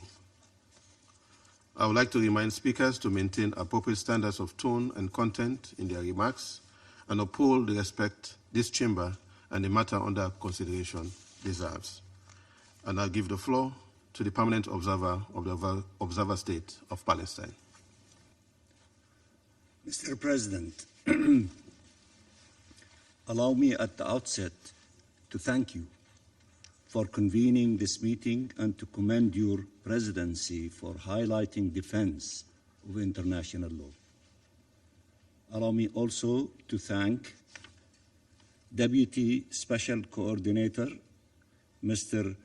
Ramiz Al-Akbarov, for his briefing and appeals and for his efforts, and through him to thank the UN, its Secretary General, its agencies, including UNRWA, and most importantly, its staff on the ground who have faced death, suffering, and starvation as they attempted to save lives throughout the last 2 years. There is no substitute to the role of the United Nations and its agencies when it comes to humanitarian aid, education, and health, a role needed today more than ever. Mr. President, Palestinians in Gaza waited desperately for the horrific war against them to end. And they welcomed more than anyone around the world the announcement of the ceasefire agreement. But Palestinians are still being killed and maimed, with aid restricted and reconstruction delayed. Palestinians want all of this to end. And they don't want to lose half of Gaza in the process. The ceasefire must be upheld and respected in full. Nothing can justify that 1,000 Palestinians have been killed or injured since the onset of the ceasefire. Nothing can justify that since the start of the ceasefire, every single day, 2 Palestinian children are killed by Israel. And while recognizing that situation is, of course, not comparable to what it was before the ceasefire, it is essential to remember that the loss of a child for a family is earth-shattering, especially when you thought that they had survived the war and they could now be safe. We should never forget we are talking of the survivors of a genocide that are still having to escape death and suffering every single day while being prevented from rebuilding any part of their life. Nothing justifies that families are confronted with the harsh winter in tents, drenched in water, that their basic needs and rights are not upheld, that the health and education systems that have been destroyed are yet to be rebuilt. Nothing justifies that communities continue to be forcibly displaced. At every juncture, the U.S. administration has to intervene, often at the highest level, to prevent the ceasefire agreement from collapsing altogether. The mediators, the U.S., Egypt, Qatar, and Turkey, whose efforts are highly appreciated, instead of being able to focus on the day after, have every day to deal with the one crisis after another. It is a deliberate attempt to prevent us all from moving forward towards life, towards liberty, towards peace. And yet, our people in Gaza show the world every day how determined they are to restore life in Gaza. Even before they could have a home to keep them warm and safe, the first thought of our people in Gaza was to get their children to resume their education, despite the impossible circumstances. In this connection, we salute UNRWA for having about 100,000 kids receiving education by the end of this month. They are trying to restore in the midst of ruins and in the most inhumane circumstances some form of normalcy. Mr. President, Palestine Together, with the region and the world, welcomed the Trump plan as a means to end the war. It did so fully aware of Israelis' intentions. Israel seeks the collapse of the ceasefire as it continues to pursue the three things that President Trump's plan denied it: forced displacement, occupation, annexation. It is trying to achieve this aim by stalling the entry of humanitarian aid, by resuming its attacks, and most importantly, by trying to entrench the yellow line or even to advance beyond it. Everywhere in the region, the same policy: land grab disguised under security pretext. In Palestine, in Lebanon, in Syria, Israel knows security would be best achieved by just and lasting peace, but continues to fuel perpetual war. Everywhere it is undermining the efforts to cease fire and achieve peace. It is in this context that the Security Council adopted Resolution 2803, which owed a lot more to this complicated reality and to the efforts to consolidate the ceasefire and to move to phase 2 than to the realization of the rights of the Palestinian people or the achievement of peace at this juncture. And yet, the resolution simply referring to Palestinian self-determination and statehood drove the Israeli government crazy. Netanyahu felt compelled to come out publicly to say no Palestinian state under any circumstances, followed by a renewed call by the Israeli Prime Minister for the displacement of our people from Gaza. Gaza is Palestinian, and in fact, this is an understatement. Gaza is the bleeding heart of Palestine, like Jerusalem is its beating heart.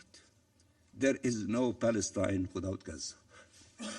And the future of Gaza will be determined by Palestinians, and it is one in which there will be no occupation, no blockade, no annexation, no food, no forced displacement. Our right to self-determination is enshrined in the UN Charter, and before that, our right to freedom is enshrined in natural law. Nothing can alter this right, and our people will not renounce it. And Gaza and the West Bank, including East Jerusalem, are one Palestinian territory, confronted with the same policies, even though at different scales. Mr. President, it is imperative that the attacks against the Palestinian people in the West Bank, including East Jerusalem, by occupation forces and Israeli settlers, are brought to an end, and with them the policy of displacement and replacement of our people by uprooting communities and colonizing the land. In this regard, we hope that the very important and strong condemnations that we have heard in recent days will translate into actions that will ensure our people will no longer be subjected to such horrific attacks. Israel must also bring an end to its policy aimed at undermining politically, financially, and militarily the Palestinian Authority to thwart the prospect of independent statehood. It must stop its attacks and release the withheld tax revenues. Mr. President, this Council has often spoken of the fate and treatment of Israeli hostages now finally free. There is no explanation why it should not show more attention to the plight of Palestinian prisoners who are arrested by the thousands, often detained without any explanation or justification, and subject to the worst forms of abuse. When a video leaked of the rape by Israeli jailers of Palestinian prisoners, the scandal in Israel was about the leak, not the rape. Some openly considered the rapists as heroes and praised them for their despicable act. There are many testimonies of sexual abuse against men, women, and children. Behind bars, doctors and humanitarians are treated as animals. 100 Palestinian prisoners have died in Israeli custody in the last 2 years, either killed or left to die through medical neglect and starvation in very harsh conditions. Where else would such numbers, such facts, such horrors be met with so little attention and almost disregard? I will state once again what I have often repeated in these halls. In addition to the loss, the pain our people feel comes from the humiliation of being openly described and treated as human animals, as expendable, as if they were not children of the same God, humans endowed by their Creator with rights. The first step towards peace and coexistence is Palestinian freedom and recognition of our existence. Every life matters, and we must stand together against all attacks against civilians, regardless of the identity of the victims, regardless of their nationality or faith or origin. We must stand together against subjugation, abuse, and violations, regardless of the identity of the perpetrators. We must stand against a reality and discourse that breeds hatred.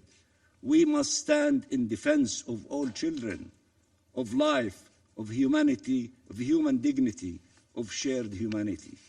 We must act for peace, and Palestine will observe its obligations and honor its commitments, and must be empowered to do so.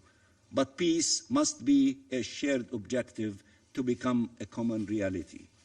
We will continue to work with the U.S. administration, Saudi Arabia, and other regional and international partners to chart this irreversible and credible pathway towards freedom, independence, and peace. Mr. President, it is time to choose peace. A peace that comes through the fulfillment of Palestinian rights, not their continued denial.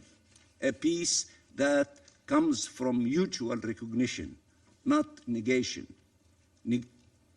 From accepting that we belong, all of us, to humanity, and that as such, our rights and our dignity must be respected.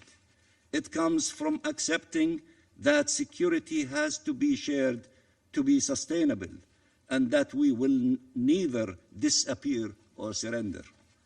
Mr. President, a lot has been written about what happened in these halls a few days ago. Even more importantly, a lot has been written about what is happening on the ground as we speak. So it is useful to assert in all clarity that what is Palestine's position and the position of the 8 Arab and Islamic countries and the position of the Arab and Muslim world and of the international community at large, so there is no ambiguity about the objectives we are pursuing. We want to see the ceasefire respected by all and rendered permanent. Israeli forces have to fully withdraw from the Gaza Strip. There can be no occupation, no annexation, no partition of Gaza, no separation from the West Bank, and no forced displacement. There must be no violence and no incitement. There must be one Palestinian state, one Palestinian government, one Palestinian law, and one Palestinian gun. Israel's illegal occupation of the Palestinian territory must come to an end without delay, as concluded by the International Court of Justice and numerous resolutions of this Council and the General Assembly. The independence of the State of Palestine must be achieved and the two-state solution implemented. This is what fundamental and peremptory norms of international law that constitute the pillars of our international law system prescribed. And this is the path to peace. Allow me now to say a few words in Arabic. Sayyid al-Rais. Mr. President, allow me in conclusion to speak a word of truth about Algeria's role in the Security Council. For 2 years, Algeria has led all efforts to achieve a ceasefire that would put an end to the genocide in Gaza. Algeria worked alongside the 10 elected members to present resolutions and rally support for them from other council members, despite attempts to dissuade Algeria or the obstruction of these efforts by veto. Regarding the latest resolution, Algeria, on behalf of Palestine and the Arab group, submitted a number of substantial amendments safeguarding Palestinian rights, together with Somalia and with support of Pakistan. These amendments gained broad support among council members. Some were incorporated into the text, while others were not. Algeria continued until the very last moment in its attempts to introduce amendments to the text, including in its national capacity, even after the statement issued by the 8 Arab and Islamic states, along with the United States, in support of the resolution. As for its vote, Algeria could have chosen to abstain or disassociate itself, a much easier decision, but it opted to align with the mediators' demand, who made it clear that, in their view, the adoption of a Security Council resolution was essential in light of the risk of the ceasefire collapsing. This led to a unified position by the 8 states, Palestine and Algeria, especially since Algeria sits on the Security Council as the representative of the Arab group. Saving Gaza and saving our people in Gaza requires decisive and difficult decisions. We must all work together to make saving Gaza the cornerstone for saving Palestine and for achieving our people's freedom, preserving their dignity. We all know the dangers and schemes being plotted against us. And this stage requires us all to close ranks and take courageous decisions that will thwart these schemes, ensure the liberation of land and people, and achieve a just and comprehensive peace in accordance with international legitimacy, not the law of the jungle. Long live Gaza. Long live Palestine. We are seekers of freedom and life, and we have the right to enjoy both, not to choose one over the other. Our people have sacrificed enough, and they deserve to live in freedom and dignity on their land, the land of their ancestors, Palestine. Thank you, Mr. President.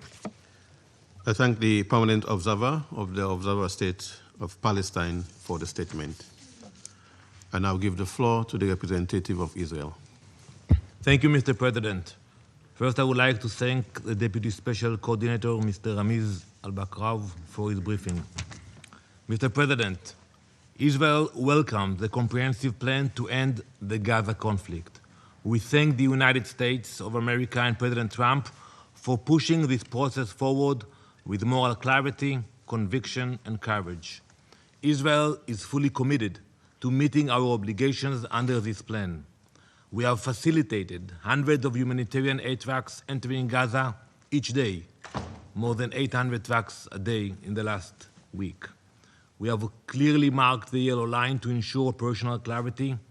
We have released Palestinian terrorists, not prisoners, terrorists, including murderers, and withdrawn our forces as required. We are working in close coordination with international partners. Hamas, on the other hand, continues to blatantly violate the terms of the plan. They failed to meet the 72-hour deadline to return the hostages. They have already killed 3 of our soldiers during the ceasefire and repeatedly sent terrorists across the Israeli lines to attack our forces. This Saturday brought yet another breach. A Hamas terrorist entered Israeli-controlled territory to attack our soldiers along a humanitarian aid corridor. Israel responded by eliminating 5 senior Hamas operatives involved in these attacks. Israel will continue to honor its commitments under the plan, but we will not hesitate to neutralize immediate threats to our citizens and our soldiers. We remain focused on achieving our goals, bringing our fallen hostages home, and ensuring that Hamas is disarmed. We are still waiting for the return of the bodies of our 3 fallen hostages so that they can be given the dignity of a proper burial. We wait for Ron Gvili, Dror Or, and Sudisak Rintalak from Thailand. All of them are not forgotten. We will bring them home. Mr. President, many times in the last year, I have emphasized that we would not stop until we brought all the hostages home. You heard me, repeating it every meeting. Israel has proven when we set a goal, we pursue it with determination and we get it done. That same determination guides our second goal. Hamas must be disarmed. Not partially, not symbolically, fully and irreversibly. The truth is that there can be no peace, no stability, and no future for Gaza while Hamas remains armed. That must be the focus of the international community. In the wake of the ceasefire, the world has seen that Hamas, what they do to the people. You saw the pictures where they publicly execute Gazans in the streets, crushing dissent, and silencing anyone who questioned its rule. As we speak, Hamas is attempting to assert its control over parts of Gaza. Israel will not allow terrorists to rebuild or reposition. They can take off their green handbands, but changing into a civilian outfit does not turn terrorists into partners for peace. This plan would succeed only if Hamas permanently loses its weapons. Some colleagues, even today, have suggested that the Palestinian Authority could be the one to disarm Hamas and rebuild Gaza. But this assumed the PA would suddenly do something it has never done and has never been able to do. And let's be honest about it. We know the facts. The truth is that the PA has no willingness and no ability to confront Hamas. We don't need to guess about it. The last 18 years have given us the answer.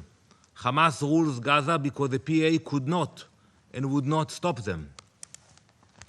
This is why the proposed plan turns to an international stabilization force, and we hope it will be successful. The weakness of the Palestinian Authority is not only in Gaza, but also in Judea and Samaria. The PA has proven incapable of confronting radicals. Terror groups operate openly. Iranian weapons slip into Judea and Samaria unchecked. Extremists grow stronger because no one stops them. So Israel has to step in, to seize the weapons the PA ignores, to dismantle the cells it won't confront, and to disarm the terrorists it refuses to challenge. Last month, for the third time this year, Israel intercepted a major Iranian shipment bound for these groups. It included 29 explosive mines, 15 rockets, and 60 pistols, all sent by Iran into Judea and Samaria. This is the consequence of PA inaction. Israel is left to dismantle the terror networks they refuse to confront. The PA is not short of armed bodies. Let me name a few of them. They have the preventive security, Al-Aman al-Wiyaki, with about 4,000 trained operatives. They have the civil police, Al-Shurta al-Madaniya, of 9,000 operatives. They have the presidential guard, Al-Aras al-Raisi, of 2,000 operatives. The civil defense, and its largest armed wing, the National Security Forces, with roughly 8,000 uniformed personnel. And you add to that the general intelligence and military intelligence networks, and the PA controls over 32,000 armed operatives. 32,000 in Judea and Samaria. The PA has the manpower, the equipment, the resources to fight these terrorists. You should ask them why they do not mobilize those forces. Send the troops from Ramallah to stop the violence, confiscate weapons, and confront these terrorists. Moreover, the Palestinian Authority is not only failing to stop terror, it is incentivizing it. The clearest example is the PA's pay-for-slay policy. And I want to remind my colleagues of what we exposed last month when we met. The PA is still paying terrorists, but now it's under different packaging. In February, President Abbas told the world he was reforming the system because many of the countries here, you told him we will not give you any more money if you will not stop with the pay-to-slay. So he said very nice in English that he would reform the system. He scrapped the old law and replaced it with a shiny new plan, and it's called now social criteria. That was the English language version. But a few weeks later in Arabic, Abbas said something very different. At a gathering of the Fatah in Ramallah, he said, and I quote, "I told you once and I stand by my word, even if we have only 1 penny left, it is for the prisoners and the martyrs." I think he used that quote also at the UN. This is double language at its worst, Mr. President. What is more is that the new system didn't shrink the program of pay-to-slay. It expanded it. More than 2,000 households suddenly became newly eligible. And let's be honest, that is not welfare. That is putting terrorists on a payroll. For example, a terrorist who murdered innocent civilians and was convicted for 10 years in prison, he will get every month $1,800 directly to his family account. And when he gets to jail, he will get a special bonus, a lump sum of $4,500. You know, in Ramallah, it's a lot of money. A benefits package most law-abiding young people in Ramallah can only dream of, that all of a sudden the family will get a monthly stipend, almost $2,000. They don't need to work. They don't need to worry. And you look at the budget of the PA, and we heard a few concerns from distinguished colleagues about the budget of the PA. It tells the rest of the story. In 2024, the PA paid $144 million in these stipends, salaries to terrorists. In 2025, they have already committed $214 million, and the year is not over yet. The PA, unfortunately, has not ended pay for slay. It has grown pay for slay.